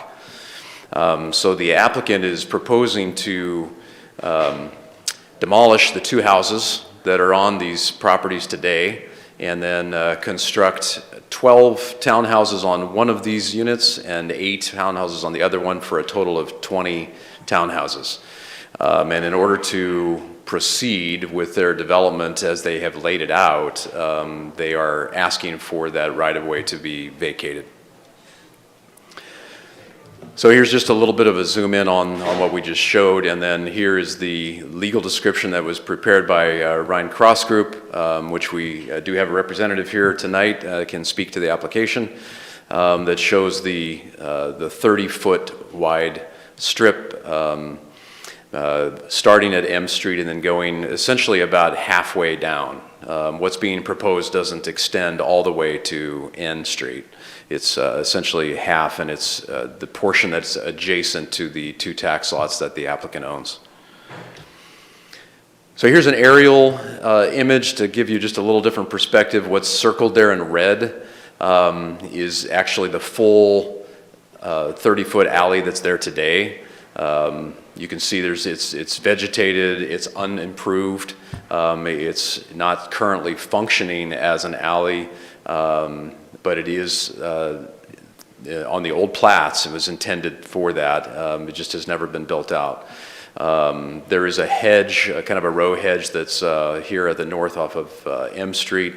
And then, as I mentioned, the two houses that are there today. And then they're also on the south side with the N Street frontage. There are Formosa Gardens on the east, and then a single-family development there at 986 Southeast N Street. Here's the proposed future development, a concept of what they're looking at in terms of their building elevations for what the townhouses would look like. On the left-hand side of the screen, you can see the proposed site plan, and again, this area here is what is the subject of your application tonight. They are still proposing to use it as vehicular use. The city planning department and public works have asked for a easement, a public access easement, so that in the future there would still be connectivity between M Street and N Street, because that is a long stretch there that doesn't have any connectivity. So especially for bike and ped movement, we think that's important. So an easement would need to be created over that to provide for that public access. But in terms of the city actually owning it, which we do today, and maintaining it, that's really the implications of the decision, is that we would be removing it from city ownership. It would be converting to private ownership, half to the east, half to the west, with a public access easement over the top of it. Here's a picture from M Street. You may recognize this section. Here's this hedge, and the tree is approximately where we're talking about, where that right-of-way is. So you have just 3 criteria of approval on right-of-way vacations. Those are listed here. The city's charter does require that upon consent of not less than 3/4 of the property owners, and in this case they happen to be the exact same person, so that's easy to achieve, the council can approve the vacation. There's also some ORS guidance in there. We did do a mailing. We did post the property on both ends as is required by the statute. We didn't receive any written comments for this application. I believe one of my staff, though, did today speak with someone who I don't may be here today. But in terms of written comments prior to the hearing tonight, we did not receive any. So the cost implication, there would be none to the public or to the city. Council's discretion on the date of decision. There's a motion, a couple of alternatives there. It's completely at your discretion, and that's all staff has. Do you have any questions for Brad? No? Thank you. Thank you, Brad. Is the applicant here? Did you want to present? Thank you. Good evening, Mayor Bristol and councilors. I'm Lanny. Oh, do I need to push this? Oh, I'm Lanny Hickey, and address 112 North 5th Street, Suite 200, Klamath Falls, Oregon 97601, and I'm with Rhine Cross Group. And thank you, Brad, for your presentation. You've covered it very well. And the only thing that I would like to add is with the 30-foot alley that's there currently, the 30 feet is a substandard width, so it isn't, there's nothing that can really be done with it to meet county or city standards at this point. So as Brad stated, it would be a public access and utility easement, which would be in place of the alley, and it would still provide that block connectivity from M Street to N Street. So those were the big issues. And as you did see, the proposed development would use that as an access way, so it would be utilized, and it would be privately maintained. So if you have any questions, I'd be happy to answer them. Thank you. Council, do you have any questions? No. Thank you. Thank you very much. Is there anyone else here who wanted to speak on behalf of this application? And is there anyone here who wanted to speak in opposition of the application? All right. At this time, I will close the public. I guess, Brad, did you have any additional comments? No. Okay. At this time, I'll close the public hearing and turn it back over to council for consideration. Rick. I'd like to make a motion to adopt the ordinance vacating approximately 5,434 square feet of a public alley right-of-way between properties located at map number 36520AB, tax lot 900, and map number 36520AA, tax lot 1000, as described in the legal description, and have it read by title only, first reading. Is there a second? Seconded by Vanessa. Any discussion on the motion? All right. Rick, you made the motion to adopt the ordinance, and how do you vote? Yes? Joel? Yes. Rob? Yes. Dwayne? Yes. Valerie? Yes. Vanessa? Yes. Motion passes 6-0. What about Oh, DJ? yeah, DJ. Are you with us, DJ? Yes. How do you vote? Yes. Thank you. Motion passes 7-0. And Julie, please do the first reading. An ordinance of the Council of the City of Grants Pass vacating approximately 5,434 square feet of a public alley right-of-way between properties located at map number 36-05-20-AB, tax lot 900, and map number 36-05-20-AA, tax lot 1000. Thank you. Valerie? I move to approve the ordinance vacating the public alley right-of-way between map numbers 360520AA, tax lot 1000, and 360520AB, tax lot 900, second reading. Second. Vanessa, thank you. And Valerie, you made the motion to adopt the ordinance. How do you vote? Yes. Vanessa? Yes. Rick? Yes. Joel? Yes. Rob? Yes. Dwayne? Yes. DJ? Yes. Motion passes 7-0. An ordinance of the Council of the City of Grants Pass vacating approximately 5,434 square feet of a public alley right-of-way between properties located at map number 36-05-20-AB, tax lot 900, and map number 36-05-20-AA, tax lot 1000. Thank you. All right, next up, our first council action item is a resolution that would create a Sustainability and Energy Action Committee. And it looks like Jason is coming up. Jason is coming up. Thank you, Mayor.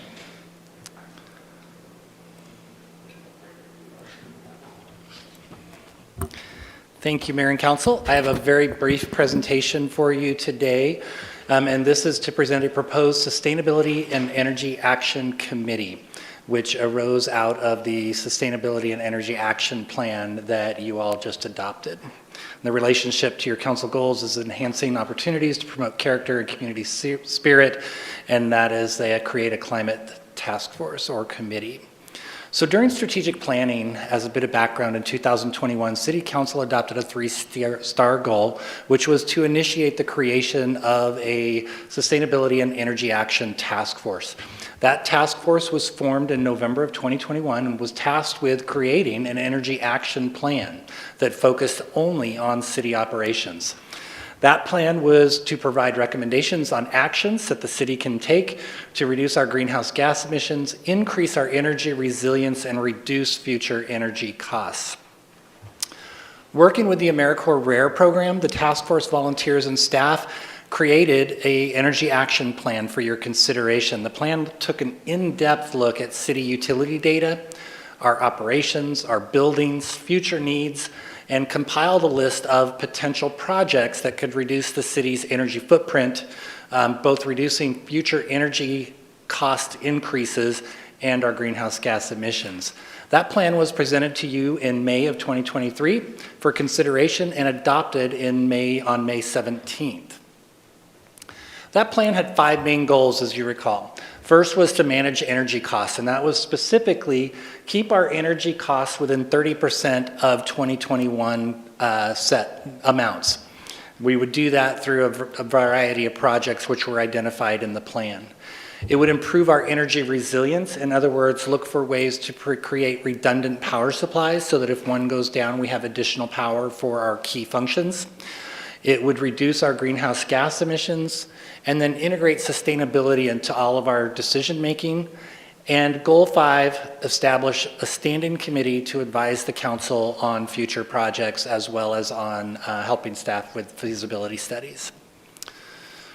So goal number 5 is what we're considering tonight, and will continue analysis of data and monitoring progress towards the planned goals. It will finish the creation of the dashboard to monitor the progress of the plan. It would provide regular feedback to council and staff on potential projects, work with staff on feasibility studies, and provide recommendations on future projects as technologies change. In the packet, we put a template for your review. We believe that a 7-member committee is ideal for the committee. We would ask that we staff it with an energy efficiency specialist, somebody who is very good at data.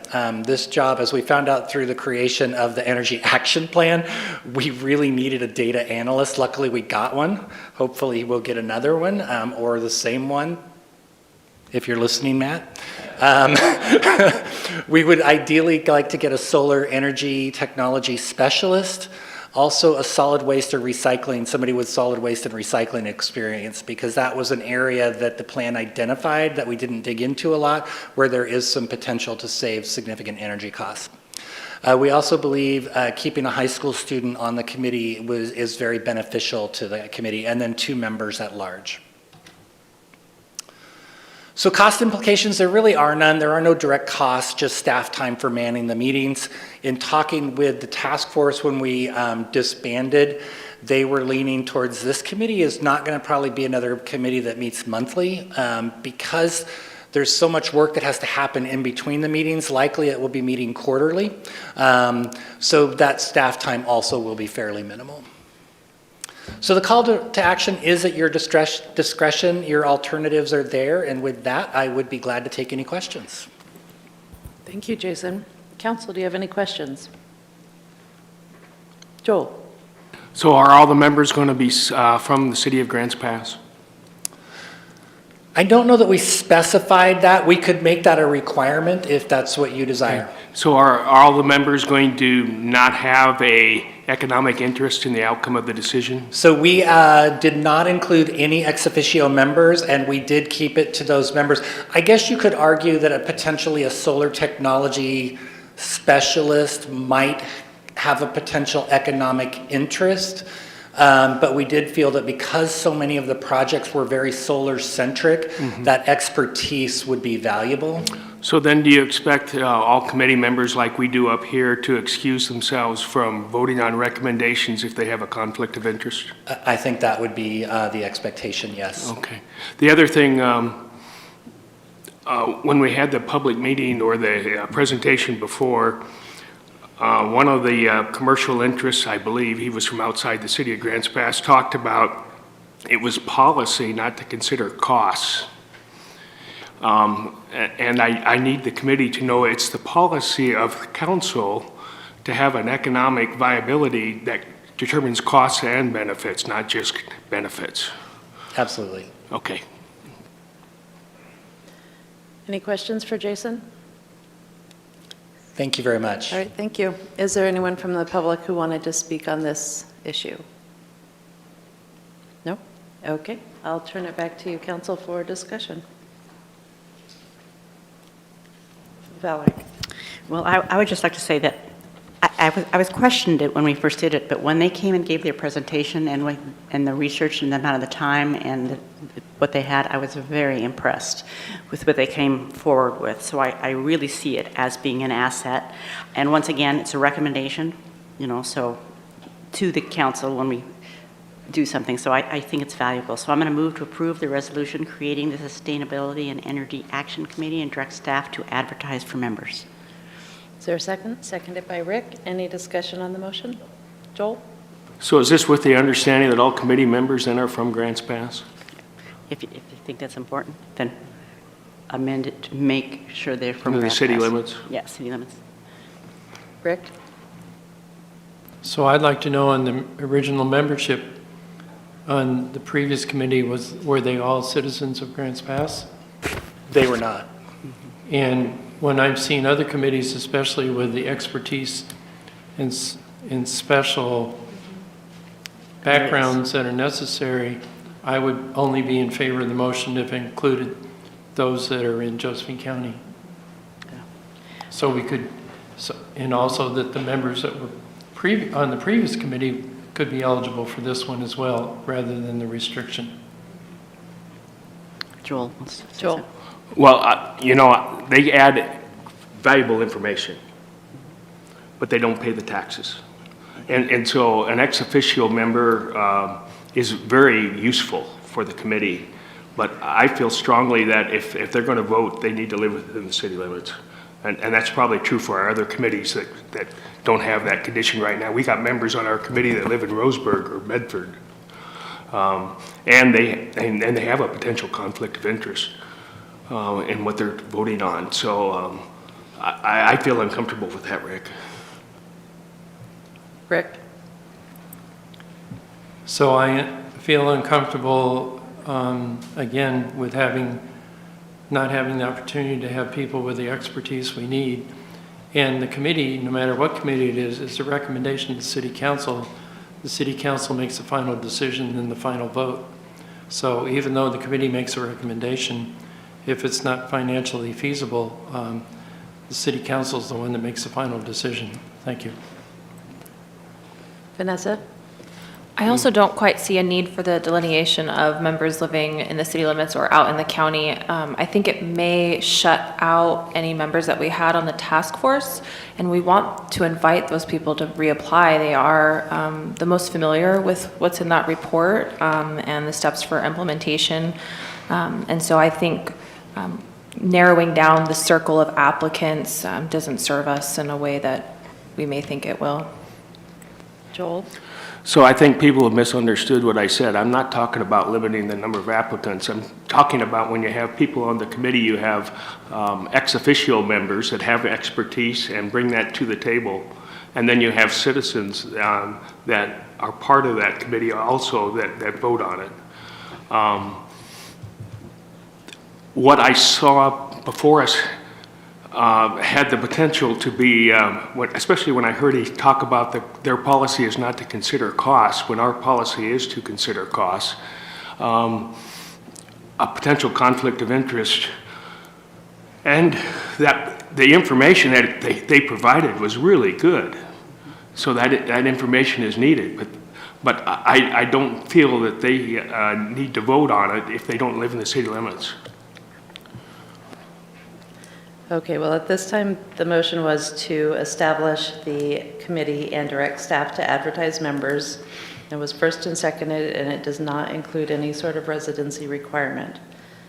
Is there further discussion? Rob?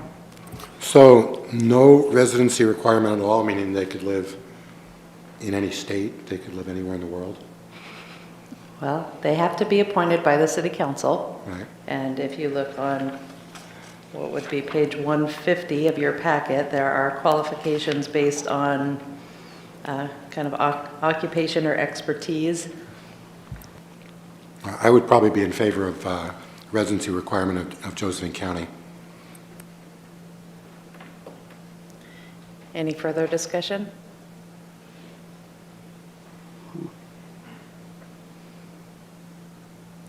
All right, Valerie, you made the motion to approve the resolution, creating the committee and directing staff to advertise for members. How do you vote? I vote yes. Vanessa? Yes. Rick? Yes. Joel? No. Rob? No. Dwayne? No. DJ? Yes. Motion passes 4-3. Any further discussion on that? All right, next item on the agenda is regarding second reading on parking regulations. Is that the parking or is it the? Oh, I'm sorry, I skipped OnTrack. Yeah. The next one is the MOU regarding OnTrack. Looks like Augustus is going to do the honors here. Just trying to move the Second timeline reading? along. For second reading, do we just? No, this one is not a second reading. Oh. That's the next item. Oh, that's the next item. Oh, okay. Then I missed one too. This is item Oh, B, parking 2B. regulations. 2B is the OnTrack. Yes, 2B Okay. regarding OnTrack. Okay. Okay, I got it. Evening, Mayor Council. So this is a short presentation on the Memorandum of Understanding with OnTrack for the property at 720 Northwest 6th Street, affectionately known as the Yankee Pot Roast Building. So a little bit of background. OnTrack is in the process of moving its outpatient facilities from 720 Northwest 6th Street. And so they've committed to transfer the deed to their property to the city once their new outpatient facilities are complete. The property at 720 Northwest 6th Street is contiguous to other city-owned property, and OnTrack has executed an MOU with the city stating the responsibilities of the parties and will be effective upon signature by the city manager. So in your packet, it's not a terribly long and convoluted document. It essentially states that OnTrack will transfer the deed to 726th Street via bargain and sale. And in the meantime, OnTrack won't encumber the property by contract or create an obligation that materially affects the property transfer. If council authorizes the city managers to sign the MOU, it'll be effective retroactively back to May 23rd. The city will be responsible for preparing the deed for immediate execution by OnTrack and delivery to the city. So the city won't record the deed until OnTrack has met its obligations and moved out of the building completely. OnTrack will notify the city in writing of the property that they vacated the property, and they'll also continue. They'll cooperate fully with providing any signatures or any other documentation to complete the property transfer. So the immediate execution of the deed itself will not immediately transfer the property, but the city is going to hold on to it, and then once they give us the go-ahead that they've moved out of their building, we're going to go on ahead, record the deed, and that's going to be how the transfer takes place. In the MOU is a timeline of completion for OnTrack's renovations. This has been somewhat changed since May. But there's a provision in the MOU that allows for minor deviations from the timeline, so long as OnTrack notifies the city in writing of significant delays that may affect their responsibilities. If a circumstance arises where OnTrack is unable to complete the renovations through no fault of their own, they'll be required to notify the city and give the reasons for non-completion.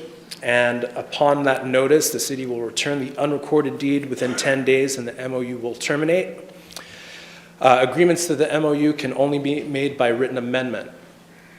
So your call to action is tonight and is at your discretion with the motions behind me. And with that, I turn it over to you. Thanks, Augustus. Questions? We have hands lining up. We'll go Rob, Rick, Vanessa. So has the money changed hands? Did they get our money? So you're referring to the subrecipient agreement that we... Correct. That, I think that's the case. Or no, No, they don't, isn't it by? Okay, no. Okay, so when is it scheduled for them to get the money? That's contingent on, I believe we are requiring in that contract that they have to have a quote and/or invoice available to give them that money. Yes, so that agreement, it requires either reimbursement or they can request an advance. And to get the advance, they have to provide us with quotes from construction companies for whatever they're going to do for their renovations. So they could get the money before we have the deed to the Yankee Pot Roast, and what you're saying, there's actually a number of different ways that they can essentially not owe us the property. I mean, you're saying if they do anything if it's not in their, through no fault of their own, et cetera, et cetera. So I'm just not sure if I understand. It sounds pretty definite that they're getting our money. It doesn't sound real definite that we're getting their property. Well, these are two different transactions. So if they're not able to get their renovations done on their property, then that's a completely different remedy for the subrecipient agreement and for the grants agreement. And so I would disagree with that contention that they would get something and we'd get nothing in return, because then we'd have a separate agreement that we would have to look to see what the remedies are for not following through with what they were going to use the money for. Rick? Thank you, Augustus. So prior to close of escrow, is there a property inspection or there will not be any? At this point, there's not intended to be any, and there won't be escrow either, because we're going to be holding on to the signed and executed deed that we're just going to record once they've given us notice that they vacated the property. Okay, thank you. Vanessa? I'm also not quite understanding how the city could be made whole in the event that we do not receive the deed for 720 Northwest 6th Street, because there was an understanding when we gave the subrecipient agreement that we would be receiving something in return. So in the event that that doesn't happen, how are we made whole? So the Memorandum of Understanding requires that OnTrack execute a bargain and sale deed and immediately deliver it to the city. The city will be holding on to the bargain and sale deed while they're in the process of moving out of that building. So what will finalize the transfer is when we, holding on to that deed, go to the county clerk's office and record it. At that point, the property transfer will be complete and the property will be ours. So we're going to be holding on to the signed, executed deed from OnTrack while they make their move. Does that kind of clear it up? We're going to have physical possession of the deed. It does make sense. In the event that that does occur, we do go to the county clerk and we record the deed, and their construction cannot go through. Would they then move back into the building that we now own? So we're not going to record the deed until they've moved out completely, and they've given us notification that the property has been vacated and that they've made all other proper authorizations that are necessary to complete the property transfer. So by the time that we're recording the deed, they are out and they've already told us that they vacated the property and that we can go on ahead and record that deed. So if I'm understanding this correctly, the subrecipient agreement would not be allocated to that entity in the event they were not able to complete the construction. So neither would go forward. Yes, essentially. So you're looking at the grant agreement. These are two separate documents, right, with separate remedies. So the grant agreement that we signed with OnTrack, if they are unable to finish the construction that they're going to do with the funds that we gave them, there's a remedy to get those funds back. And then the remedy for them, since we have the signed and executed deed, would be to just return the deed if they weren't able to complete their obligations. So we are holding on to the deed. Okay, my follow-up question might be for JC. In the event that that did happen, that we did receive those subrecipient funds back, would they just be expired? Because I think they would be past the time of allocation. I believe that would be the case, and we would need to give those funds back to the state. Thank you. Does anyone have further questions? Okay, I just want to still clarify, if we were to front them the money to do construction on the new building, and then for some reason something happened that would enact Part 10B here, where through no fault of their own or whatever, they're able to get to move back into the Yankee Pot Rose building. Mm-hmm. How does that work? So we're assuming the worst motives for what could happen. I don't feel comfortable giving you that in open session. I'd rather discuss something like that via memo, confidential memo to you. Okay. How does it relate to the timeline? Let's just say that things are delayed and that they're not able to move in by December. There's no rent exchange or an ongoing lease. It's just their building up until the point where they vacate it, and then it's deeded over to the city? That's correct. So if there's some sort of delay that impacts their renovations and their construction, they'll let us know in writing. And since my understanding is that we want for this to happen. We want for them to build their outpatient facilities, and we want the property. We'd probably accommodate them for as long as possible. But that's certainly a different discussion if council wanted to decide down the line that this isn't something that they wanted to move forward with. And again, that would be a separate remedy for the separate agreement. Okay. Joel? So in the actual MOU, Augustus, it talks about future use of the building by the city. And it doesn't seem like that is an appropriate subject for an MOU. That seems like that would be an appropriate discussion at council in the future. Which line are you referring to? We're on the MOU. What page is that on? 154? 154.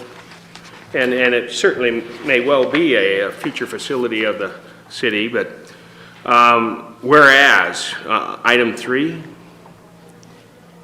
Are you on the You're on the resolution. 153? Yeah, the resolution, Okay. Okay, yeah. item 3. Just for city The future use of the building has yet to be determined, and it certainly could be used as a city facility, but that hasn't been decided yet. No, I mean, you could use it for whatever you want. Or so. Yeah, I just wonder why it was in a, seems like it's an irrelevant inclusion in a resolution. OnTrack. For the transfer of property from another entity to the city that's contiguous to other city property, Yeah, I would disagree with that contention, but like I said, council's free to do whatever they want to do with the property. Yeah. Just the resolution isn't going to tie you to any sort of potential future use.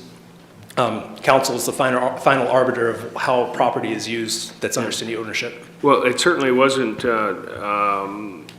entered into the MOU with that understanding, though it could be. I'm sorry, Right. one more I time. mean, it certainly, we didn't enter into the MOU with OnTrack to add to future city facilities. That wasn't the intent. The intent was we got something in exchange for the grant that was worth something that we could possibly use as a facility or not. I think if we struck that when it came to time to make a motion, I don't think it would have any substantive change. That's at your discretion. Yeah. Okay, okay, thank you. Yep. All right, other questions for Augustus? All right, is there anyone from the public who wanted to speak on this issue? No?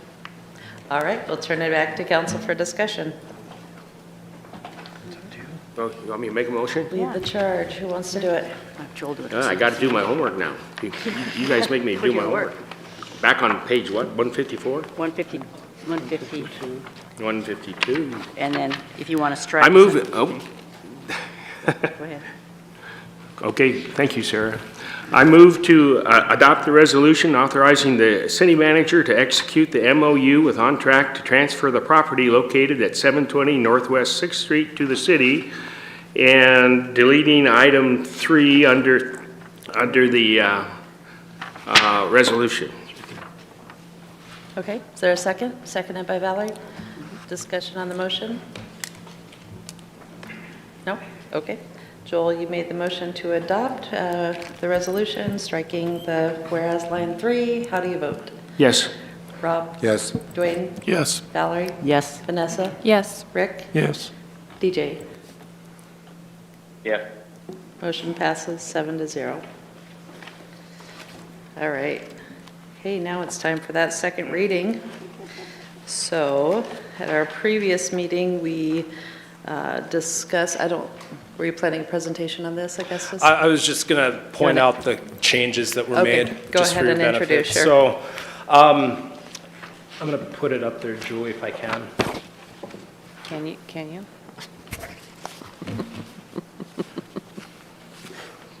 Yeah. Oh, oops, wrong one, sorry.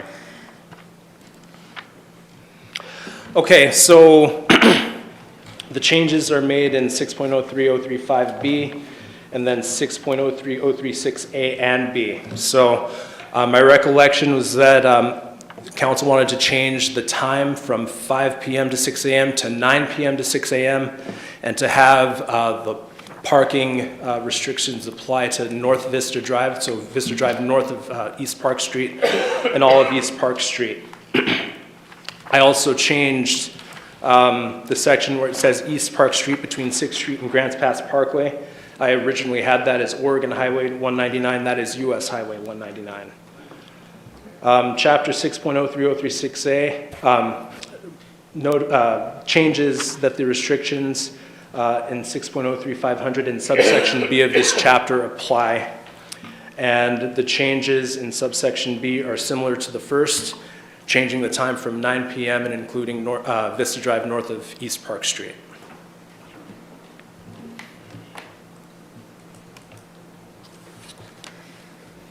All right, any questions about that?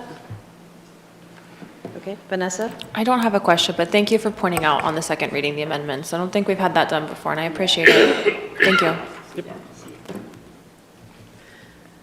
All right. Is there anyone from the public who wanted to speak on this? Second reading, but it does have changes. Anyway, nobody's here. Discussion, Valerie. I'm going to move to adopt the ordinance amending Grants Pass Municipal Code, Chapter 6.03, parking regulation as amended, and have it read by title only, second reading. Joel seconded? Okay, seconded. Okay, discussion on the motion? Okay. Valerie, you made the motion. How do you vote? Yes. Vanessa? Yes. Rick? Yes. Joel? Yes. Rob? Yes. Dwayne? Yes.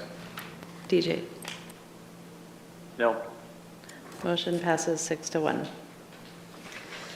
An ordinance of the Council of the City of Grants Pass amending Grants Pass Municipal Code, Chapter 6.03, parking regulations as amended. Thank you. All right, next up is public comment, and this is an opportunity to address the City Council on items that are not related to a public hearing or council action item before the council tonight. The intent is to provide information that is pertinent to the city's jurisdiction. Each speaker will be given 3 minutes to address the council as one body, not to individuals. At the conclusion of public comment, council will have an opportunity to respond. This meeting will proceed in an effective and courteous manner. Citizens and council members will be allowed to state their positions in an atmosphere free from slander, threats, or other personal attacks.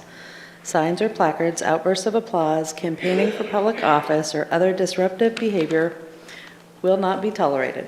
If you have a question regarding any city government-provided service or current city policy, please contact the city manager's office in an attempt to resolve the matter. And first up is Brian Weldon here. Mike Pelfrey. Mike Slotemaker.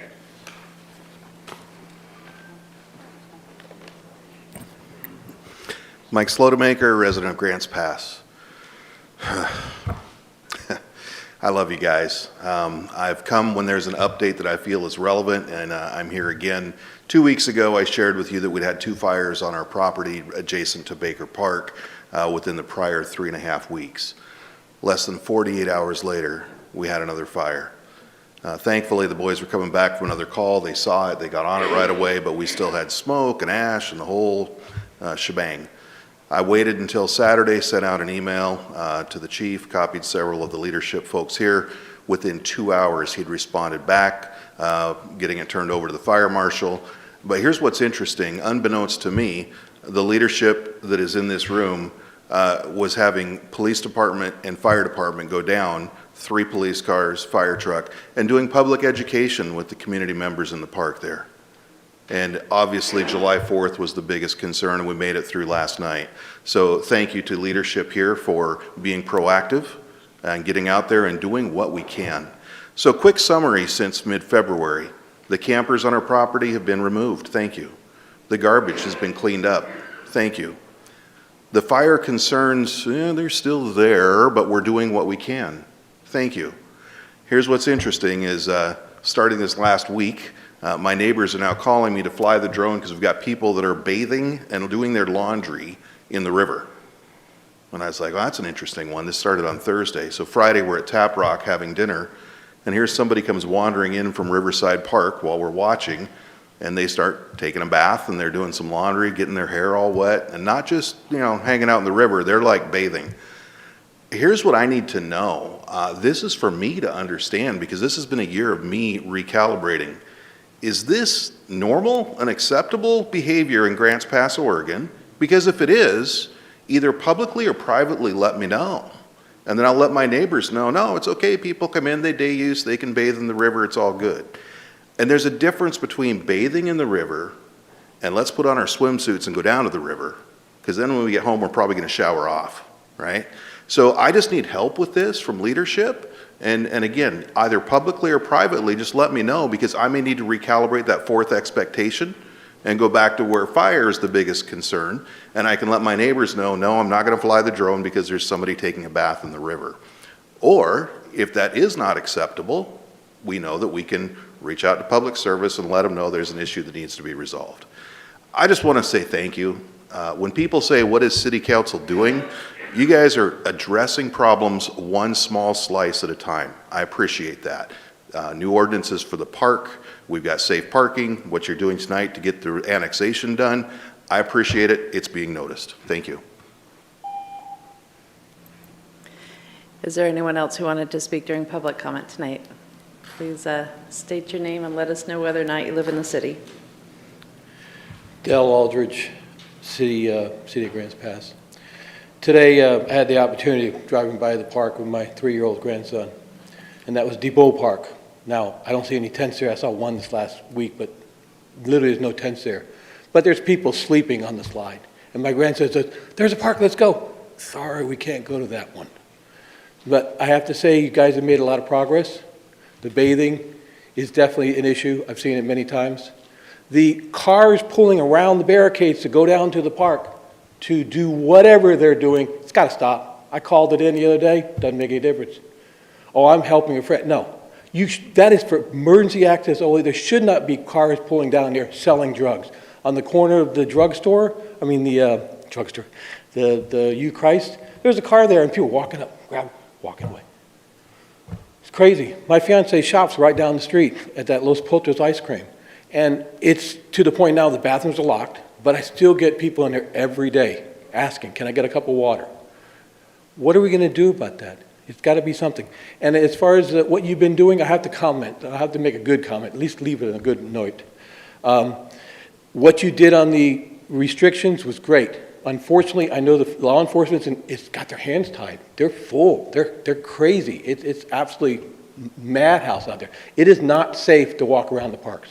You guys know it. And I'm going to keep my little group, which I don't know where everybody went, but they're commenting me in the backside saying, you're doing good, keep it up. And I'm going to be here until I see concerts in the park back in the park. And what you did last, the 3rd? Great. I listened to that meeting and I was intent. You guys really acted on something that I want to see, because the last words from the concert in the park when they were emailing me back and forth why they moved away from there was, we will move back to the park when they set up a stage. And I saw you worked on that. Thank you. But you got a lot of other work. We need to fine-tune those things. There's still tents within, like Tessie Park was closed for a week. The day it opened, there was a tent 2 feet from the sidewalk. Couldn't walk through there. It's got to stop somehow. And I want to be able to walk through the parks and say it's safe. And tell my grandson he can go to that park. Because that park, DeVoe Park, has been void of kids since Lacey tried to put his little strip club downtown. Oh, wow, time's up. Other than that, keep up the good work. Officer, I know you're doing the best you can, but I really hope we can get more funding, get more people down in those parks, walking and telling them, you can be filmed. You can be filmed. And I'm going to keep walking and posting until we get something done about it. Thank you for your time. Keep up the good work. Is there anyone else who wanted to speak tonight?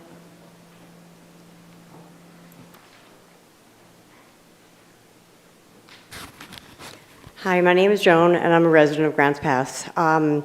The last meeting, we were told to go back to the park and enjoy it. And thank you, because the park was amazing. I went Monday. I didn't have to look over my shoulder, worry about dogs chasing me and my dogs. I went back Tuesday, and because I know some of the homeless that live there they're wonderful. They told me, just hang out here, we're good, nobody goes around. Tuesday morning, I'm watering my lawn at 6 a.m. and I'm watching one of the local zombies behind me, making me a little nervous, but he's going up and down in front of the hotel, causing a scene. By about 6:45, I thought, okay, I don't see him anymore. I'm gonna go ahead and go take my dogs to the park. I left my house, went to the park, made a couple of laps, came home, and as I'm walking up my walkway, I see my porch gate is open. And I'm like, oh, maybe when I was taking the dogs, I left it open. No, I got up to the porch and my old boxer flips me sideways. There's one of our local zombies sleeping on my porch, on my bench. He looked up at me like, I didn't know what to say, and as my dog jumped the second time, I thought, I don't want her getting hurt. So I ripped her off the porch, ran across the street or drove across the street to the hotel parking lot and called law enforcement. They showed up, went up there and escorted him off my porch. Proceeded to tell me that, well, he has mental issues and he can't really, answer anything, but if you'd like us to trespass him, if he comes back again, we'll do it. After he walked away, the officer was amazing. I mean, he was incredible. He said, ma'am, you're not in the best neighborhood. I said, yeah, right in front of Riverside Inn Hotel. You would think that would be a nice neighborhood. You might want to get some pepper spray, maybe put up some cameras. Thinking, okay. And as soon as he walked away, I went, if this guy was that mentally unstable, he knew to wait till I left to come up on my porch and take his rest. How much more is this going to go on? Well, this guy came back, and all day long this went on. She showed up to check on me to make sure I was okay. Later on in the evening, 4 patrol officers came by, and I watched them flying down in front of my house. Found out he threatened one of the hotel people, one of the tourists. He told them he wanted him arrested. I mean, he threatened him with major bodily harm. He is now in jail for menacing, disturbing the peace. I went and looked at his rap sheet. It goes back 10 years, 12 years actually. If this is the type of thing that's going to go on a normal basis, 2 of the people from the hotel walked across the street and asked me, is this normal? It's not every day, but it's getting there. They told me they're going to go to Jacksonville and stay now instead of the Riverside Inn because they're tired of watching it every day.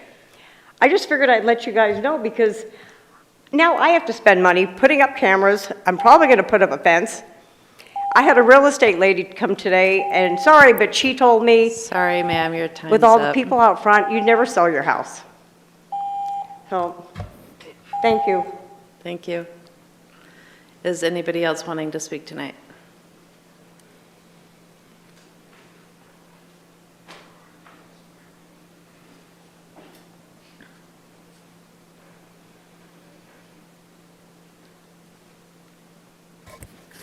Catherine, I live in the county. On 6/24, a loose dog at Fruitdale City Park bit a police officer. 6/29, a man was arrested at the 900 block of Rogue River Highway for failing to register as a convicted sex offender since 6/21. So for 2 years, he's been running around. If either of these things are incorrect, I got him off the scanner. I'm not off Facebook or something. The 900 block of Rogue River Highway is 0.03 of a mile from Morrison Park and 0.07 from Fruitdale City Park. What do we have between those? Fruitdale Elementary School, K through 5. Fruitdale Elementary School, it's an amazing place. The park is amazing right there. They touch each other. The only fence is where the playground is for the kids. Otherwise, it's all open. Nice walkway where they were all lined up with tents the other day. Fruitdale Elementary School, when it is open for school, which it's not right now, granted, opens at 7 a.m. The doors open at 7 a.m. Are those tents going to be out of there before that so people can bring their kids to the school, kids can walk from the schools? Are parents going to have to stand out there and patrol?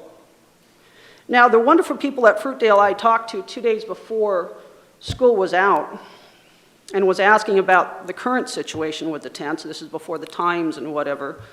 I said, what's going on? Are you guys aware? Absolutely, we're aware. We have the RSO's been driving around, the officers, the police department's been informed of the tents in the park. Then I get looked at and they said to me, how do we know there's not a pedophile in one of those tents? It's like our kids got to go through shooting drills at school. What kind of drills are we going to have to put them through so they don't talk to the people offering them candy in their tents as they're walking home from school? If I can beg you guys for anything, and I know your butts are against the wall and your hands are tied, all this stuff, please get those tents out of there before that school starts, or if a school touches a city park, don't let them use that park to camp in. These are our kids. Please, folks, consider.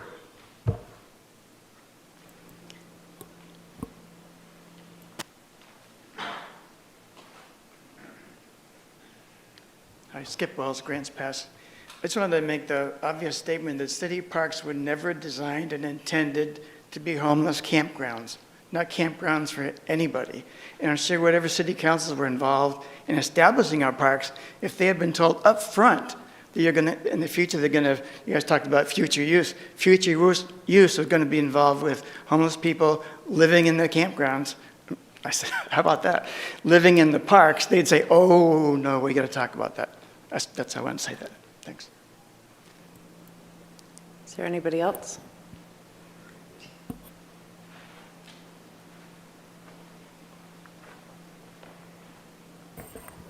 Stephen Becker, Josephine County. So I mentioned before I've been coming up here for 15 years and I've lived here for the last 12. I've never seen the homeless situation quite this bad, but it is everywhere, and I want to thank you for everything that you've been doing to try to improve things. The one issue that I have, though, is that I've read all the materials that I could. I've read about the state creation of a hazard or a danger. I've read the opinions by the Ninth Circuit Court. I'm familiar with the concept of an injunction. And what I'm wondering is, when the en banc panel convenes, then most likely they're going to agree with the Ninth Circuit, because the Ninth Circuit based their decision on what went on in Boise. I believe it was Morrison. So the question is, what proactive steps should be taken? Now, I also just read that the city of Ashland, they made one area okay for camping, and you have to clear that area by 7 o'clock in the morning or 7:30 in the morning. Now, I think that would be a prudent thing to do, because that would help relieve a lot of the pressure that we're hearing on the local residents and the community, and decrease the dangers posed by some of these people to the citizens of Grants Pass. Now, that gets me back to the state creation of danger. Inaction on the part of the council, from what I read, would also constitute a state-created danger. If a friend of mine, who's probably one of the more macho guys that I know, and he's a very good guy, takes his grandchildren to the park and then tells me, we were playing tennis, we was at Morrison Park, the next time I come here I'm bringing a gun, because of the threats and the language and what was going on just outside the fence of the tennis courts. So I think that's a problem, because if someone gets attacked, and I've just made my statement here, and this is going to go on record, it's on video, I think that's an issue that needs to be addressed before it becomes a big problem.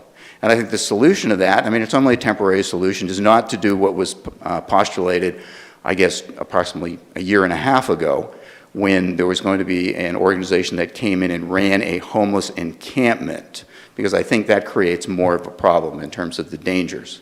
But to give them a spot where the tents are permitted is completely legal. I read the League of Oregon Cities document also, and they said, absolutely, you have a lot of things that you can do. So the question is, why don't we do it? I know it's difficult to find a location, but I think that would also help with everybody in here. Fires, policing, the community in general. We need a place where we can say to the homeless, yes, you can camp here, but you can't go someplace else. Thank you. Anybody else wanting to speak tonight? All right. Well, I will launch with the feedback here. A couple of points, I guess. I want to make it clear that this council did not invite homeless people to stay in our parks, did not set aside land in the city for homeless people to camp in our parks. We are dealing with federal class action lawsuit that is under appeal with the Ninth Circuit Court at this time. And there is a federal injunction, which is a court order that says we have to allow unhoused people to sleep in all city parks except for Reinhardt. 3 of our parks are immediately adjacent to elementary schools. I think the council has known this for many years, long before any of us were on the city council. It's a problem.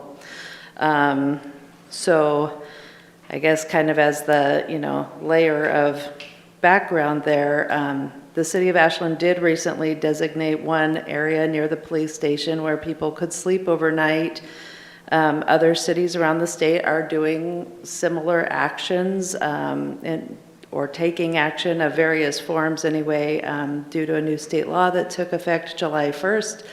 The city of Grants Pass is in a little bit of a different situation because we are embroiled in this lawsuit, so we can't do exactly what we might want to do if we weren't complying with that injunction. So it's a tricky situation. The new buffer zones are meant to provide some space between people and sidewalks or structures, playgrounds, gazebos, bathrooms, residences. If you see people who are using tents in areas where they shouldn't be, feel free to call the non-emergency line of our police department, and they will do their best to get somebody over there to deal with that as soon as they're able to.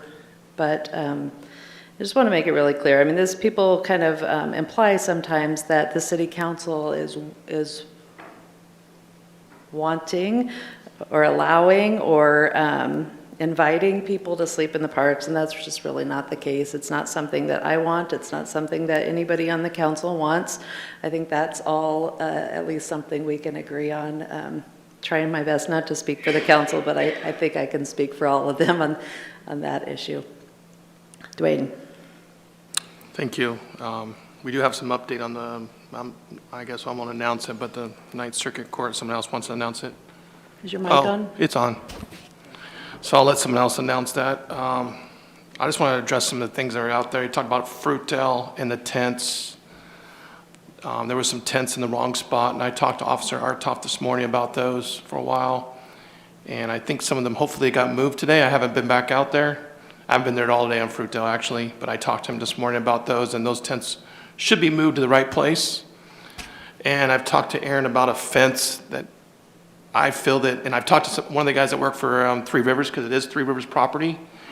It would be nice to have a fence that divides that soccer field from the park a little bit, just to, we really can't fence people out, but just a 3-foot fence, kind of an area, say, hey, don't go over that fence, homeless people. But because if you're looking at the park from the street, they can sleep to the left, that is authorized, but they can't be up and down that by the bathroom and up and down the area because there's 20 foot from both sides. So there is a little bit of problem there that hopefully we can address at some point here. Maybe we can partner with Three Rivers and just to keep them off the soccer field for little kids. That is the area there, and make people safer, that the homeless are not so close to this school there. I think that's something we should talk about. Let me see some other things I saw. Bathing in the river. I didn't write that down, but we just passed that ordinance. And so I know Mike's talking back there. Sorry, Mike. They're not supposed to be bathing in the river. We did pass the ordinance a month ago or 2 weeks ago. So no bathing in the river. You could swim in the river, but you should not be bathing in the river. That is in the ordinance. I don't know exactly what the wording is, but there is no bathing. You want to, Augustus? Yeah, so I have it up in front of me. It's 5.57070. No person shall bathe in any stream, lake, river, pool, pond, creek, or any other waterway, nor may any person wash clothing or any other material or in any way pollute any stream, lake, river, pool, pond, creek, or any other waterway within a city park or on public property. So there you go. Rogue River is a river. No bathing in there. You would just need to report it to the police, and Yep. they will do their best they can to address it. Yeah, so just call it in. I just want to report some of the things some positive things that I have seen, because I do go to the parks every day. I have some mixed feelings, but I'm really seeing some families that are using the east side of the park and the splash pad, and I'm happy to see those things. And I think there is less stuff going on there. That's my positive part. And, you know, it is nice to see families there, because that's what it is. I would tell you that I probably never went to the park for years until I started doing this, and now I go there every day. So it's happy to see people that are using the park at that place. But there is still other problems. Drugs. You know, I have a 6:30 a.m. Wednesday morning meeting I go to, and I drove through Morrison, and there's people doing drugs right in front of me. Several groups with pipes and stuff right in front of me. So drugs is still very prevalent going on in there's drug deals. I talked to another man for an hour about drug deals going on in the park, and I'm hoping that there's a county's looking at an ordinance for the whole county. Hopefully the city can adopt it and go along with it about no illegal drugs being used. I don't know how that would work, but maybe we should look at that. I encourage people to read the Daily Courier. That's weird for me to say that, but the Gospel Rescue Mission was on there, and just how things have changed in the last few years for the Gospel Rescue Mission due to the fact of the homeless problem. It really highlights it, and I'm just hoping that there's one other thing. Hopefully Chief can talk to this. There was a report that she's not here, I thought she would be here, that she reported dogs and tents in the park, and a guy named Jack, I don't know who Jack is, told her that they're not taking reports for dogs and tents. I don't know if that's true, but that is from a constituent here in the city. And I just hope that we can continue to fight the bad behavior that's going on, because we cannot let up on the things that are happening, and obviously the people want to use the parks and enjoy them. That's all I got to say. Anybody else wanted to make a comment? All right. Did you want to answer that?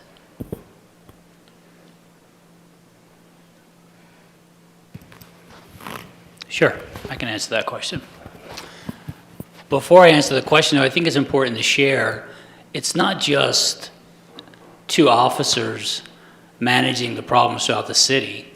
It's the entire police department. And if you've read the newspaper lately, we're overwhelmed. And we still make it to the parks as much as we possibly can. Also, establishing probable cause to issue somebody a citation for a violation is incredibly difficult. It's not as easy as establishing probable cause for a crime. There's different elements there. So there's a lot at stake. Also, too, we never want to make any errors when it comes to this injunction, because regardless what we may or may not like that's going on within our community, we still have to respect the rights of every single community member. So we have to be very careful, especially when establishing new ordinances and enforcing said ordinances. My team's overwhelmed. We are always out there. It's not just CRT, it's the entire organization. To include yours truly, who took a drive through Baker's Park, just to remind people that they can't park in the trailer parking. But people are people. They might provide me some lip service, and as soon as I walk away or drive away, they're right back there again. So it's a constant battle trying to encourage people to do the right thing, which is what we're trying to do our very best to kind of get a hold of. I think it's going to take time, but we're committed and we're tenacious and we're going to get there. Thank you, Chief. And what about the idea of drugs in the park, Augustus? How did we deal with that? So drugs and drug paraphernalia are not permitted in any city park or public place. And that being in the municipal code provides another avenue for police to go at their discretion. However, I have advised the police to continue writing drug citations under ballot measure 110. Okay. So that's where we're at on drugs. And again, yeah, our police department is doing the best they can. They can't be at all the parks all the time. So people driving through are going to see things that, that police maybe aren't seeing at that very moment. But if you do see something that you feel needs to be called in, the chief has advised everyone, call it in. And assuming that they're not dealing with something more pressing at the time, which they very well may be, they will try to get to it. And, you know, things like bathing in the river may not rank as the top priority at the moment, but they will try to get to it if they can. Emails.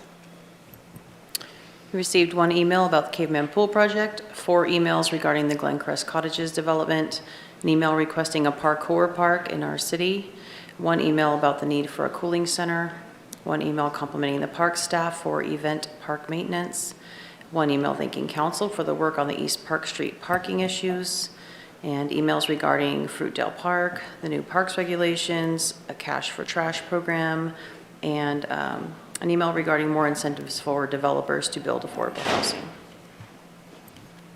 Thank you, Julie.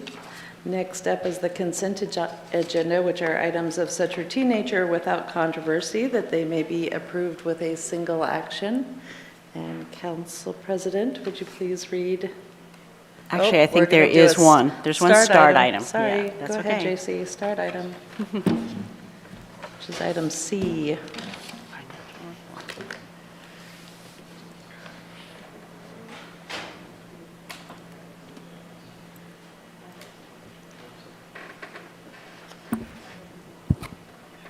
I'm going to try and make it out of here before Rick's announcement, so.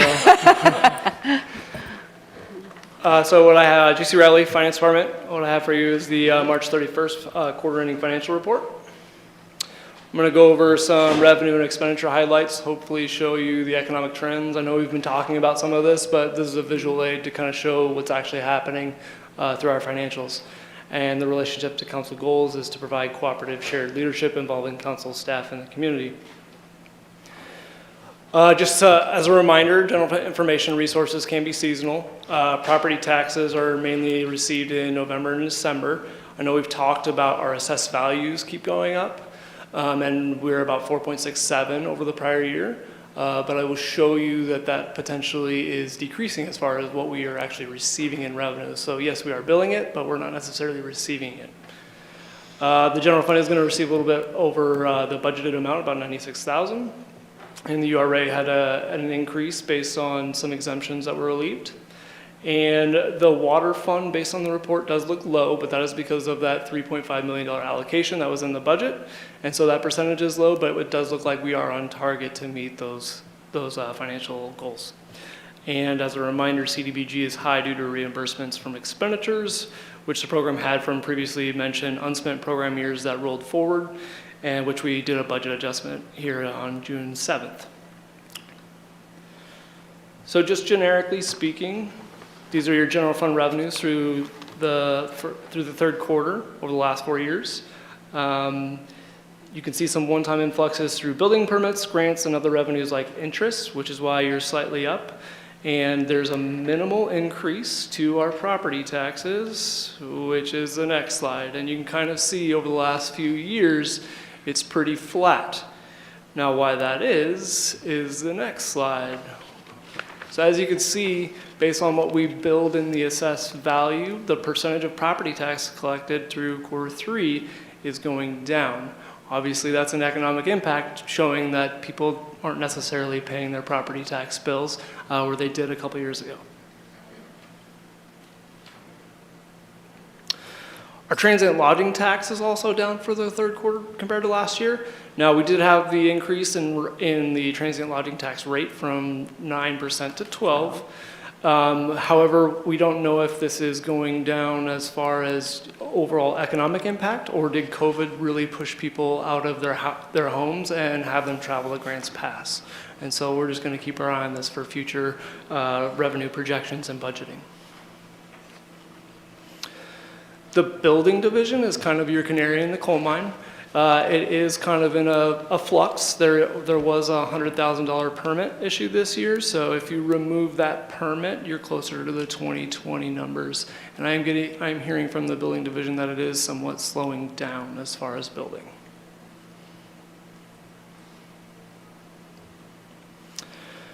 And here's the water fund revenue through Q3, and you can kind of see that it is steadily increasing. And I just wanted to report that these increases are in alignment with our cost of living increases. And to go with expenditures, just as a reminder, they can be seasonal or annual payments for the entire year. So transfers out can all happen in one fell swoop. Vehicle replacement can be high due to the seasonality, and then our insurance is high because we make the payment at the beginning of the fiscal year. And then as a reminder, we did do a budget adjustment on June 7th for CDBG, and we also changed the budget process for fiscal year 24 to make sure that that hopefully doesn't happen again. And here are the general fund expenditures through the Q3. And you can see that 2023 is up significantly from the previous years. What we can attribute that to actually is there are about 30 more hires since July 1st of 2021. So we did have some vacancies through the COVID period that we have filled, and we have less vacancies out there, especially in the general fund. We're looking at personnel being up about 16% from last year. And of those expenditures, here's what public safety looks like. Just know that we haven't added FTE, but we are more to full capacity. We hired about 30 in public safety. 6 of those have moved on, and 3 of those are in fire. Is Is it okay to ask a question? Yeah. Sure. And Are we going to make the 9 o'clock mark? I should have given you a heads up, because if you don't know the answer, we can find out later. It's not a big deal. So public safety, dollars spent versus dollars budgeted to date looks really good. You're within the budget, you're saving more than the 6% or whatever you want to say you're saving. The thing that struck me was this last month, it was over budget. And, you know, that can happen depending on overtime and that kind of thing. And I don't need to know why that happened. But is there a connection, after I say that, then I need to know why that happened. Is there a connection between what the council has asked our police to police? That has to cost more money. Yeah, you can obviously see some inflationary increases too, just in utilities, right? But it's just for the month of, the last month. The other months were below year-to-date, monthly budget. The last month, after we put in these measures, and I guess it wouldn't be reflected that early, it was over the budget, which if it continued the rest of the year would give us a different picture than what we're seeing today. And I just wanted, you don't need to answer it today, but I just wondered if the council is expecting more work for the same amount of money. I mean, I would think I could look over to the chiefs right here, and that statement is probably pretty true. There could be a multiple of reasons why the fluctuation in the increase for March is higher than maybe February and or January. Maybe 2 bills got backed up, and so ergo you paid 2 bills in 1 month. I think it was the month of April, actually, that okay. That went up. Yeah. But there could be some seasonality there too with grant expenditures as well, where we do a lump sum payment. So there could be a multiple of things that cause that swing, but we are trying to manage and maintain and make sure that we hit that 6% savings, hopefully. I just wanted to make sure council's fulfilling its responsibility, fiscal responsibility. And I can just make a quick comment on it, might help a little bit. We're hiring some really good people. Mm-hmm. So we are starting to see the vacancy gap deflate, which is a good thing. The problem we fall into now is, for example, I have two folks starting July 17th as police officers that have to wait till mid-November before they set foot in the police academy. So we're going to have to figure out ways to utilize these people while they wait around for academy positions, and it takes about 8 more months to even train them. So we still have a lot of uphill to go. Thank you both. Okay, I think I have one more slide left, and then Rick can make his announcement.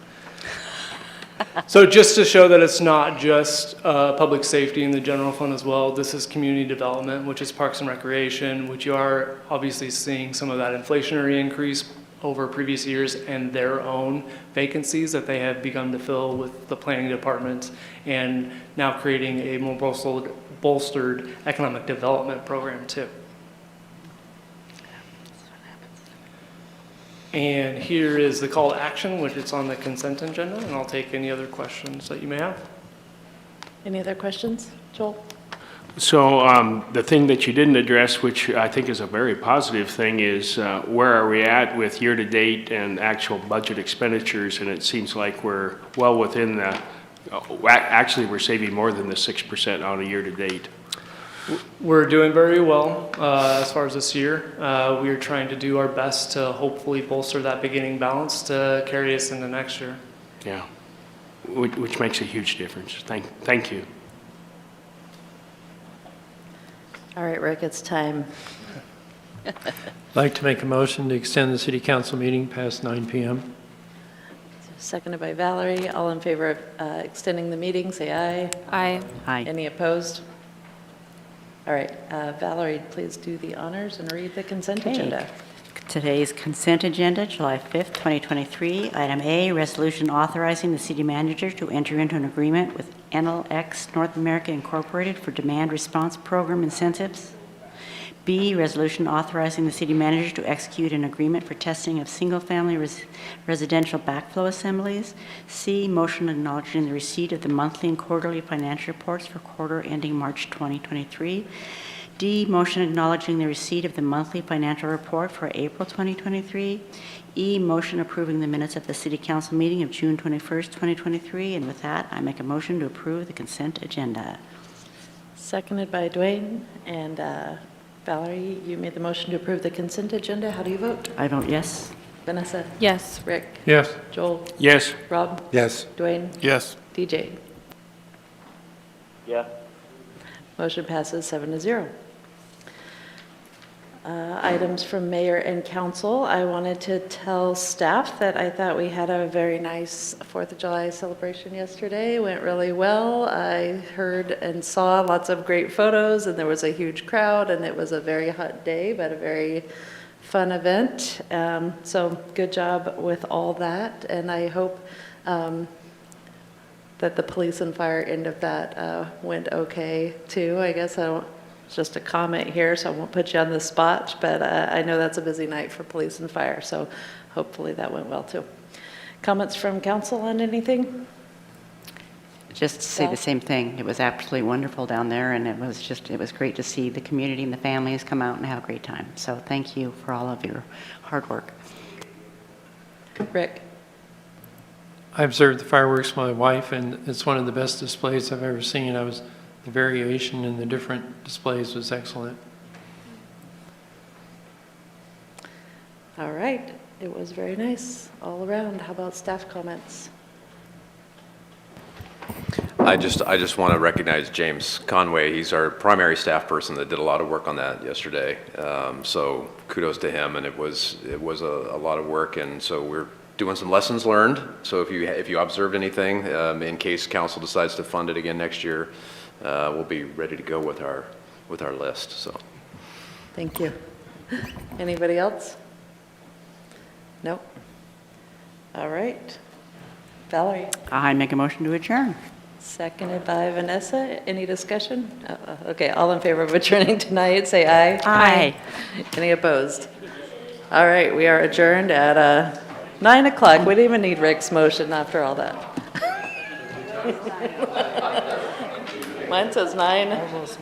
Almost.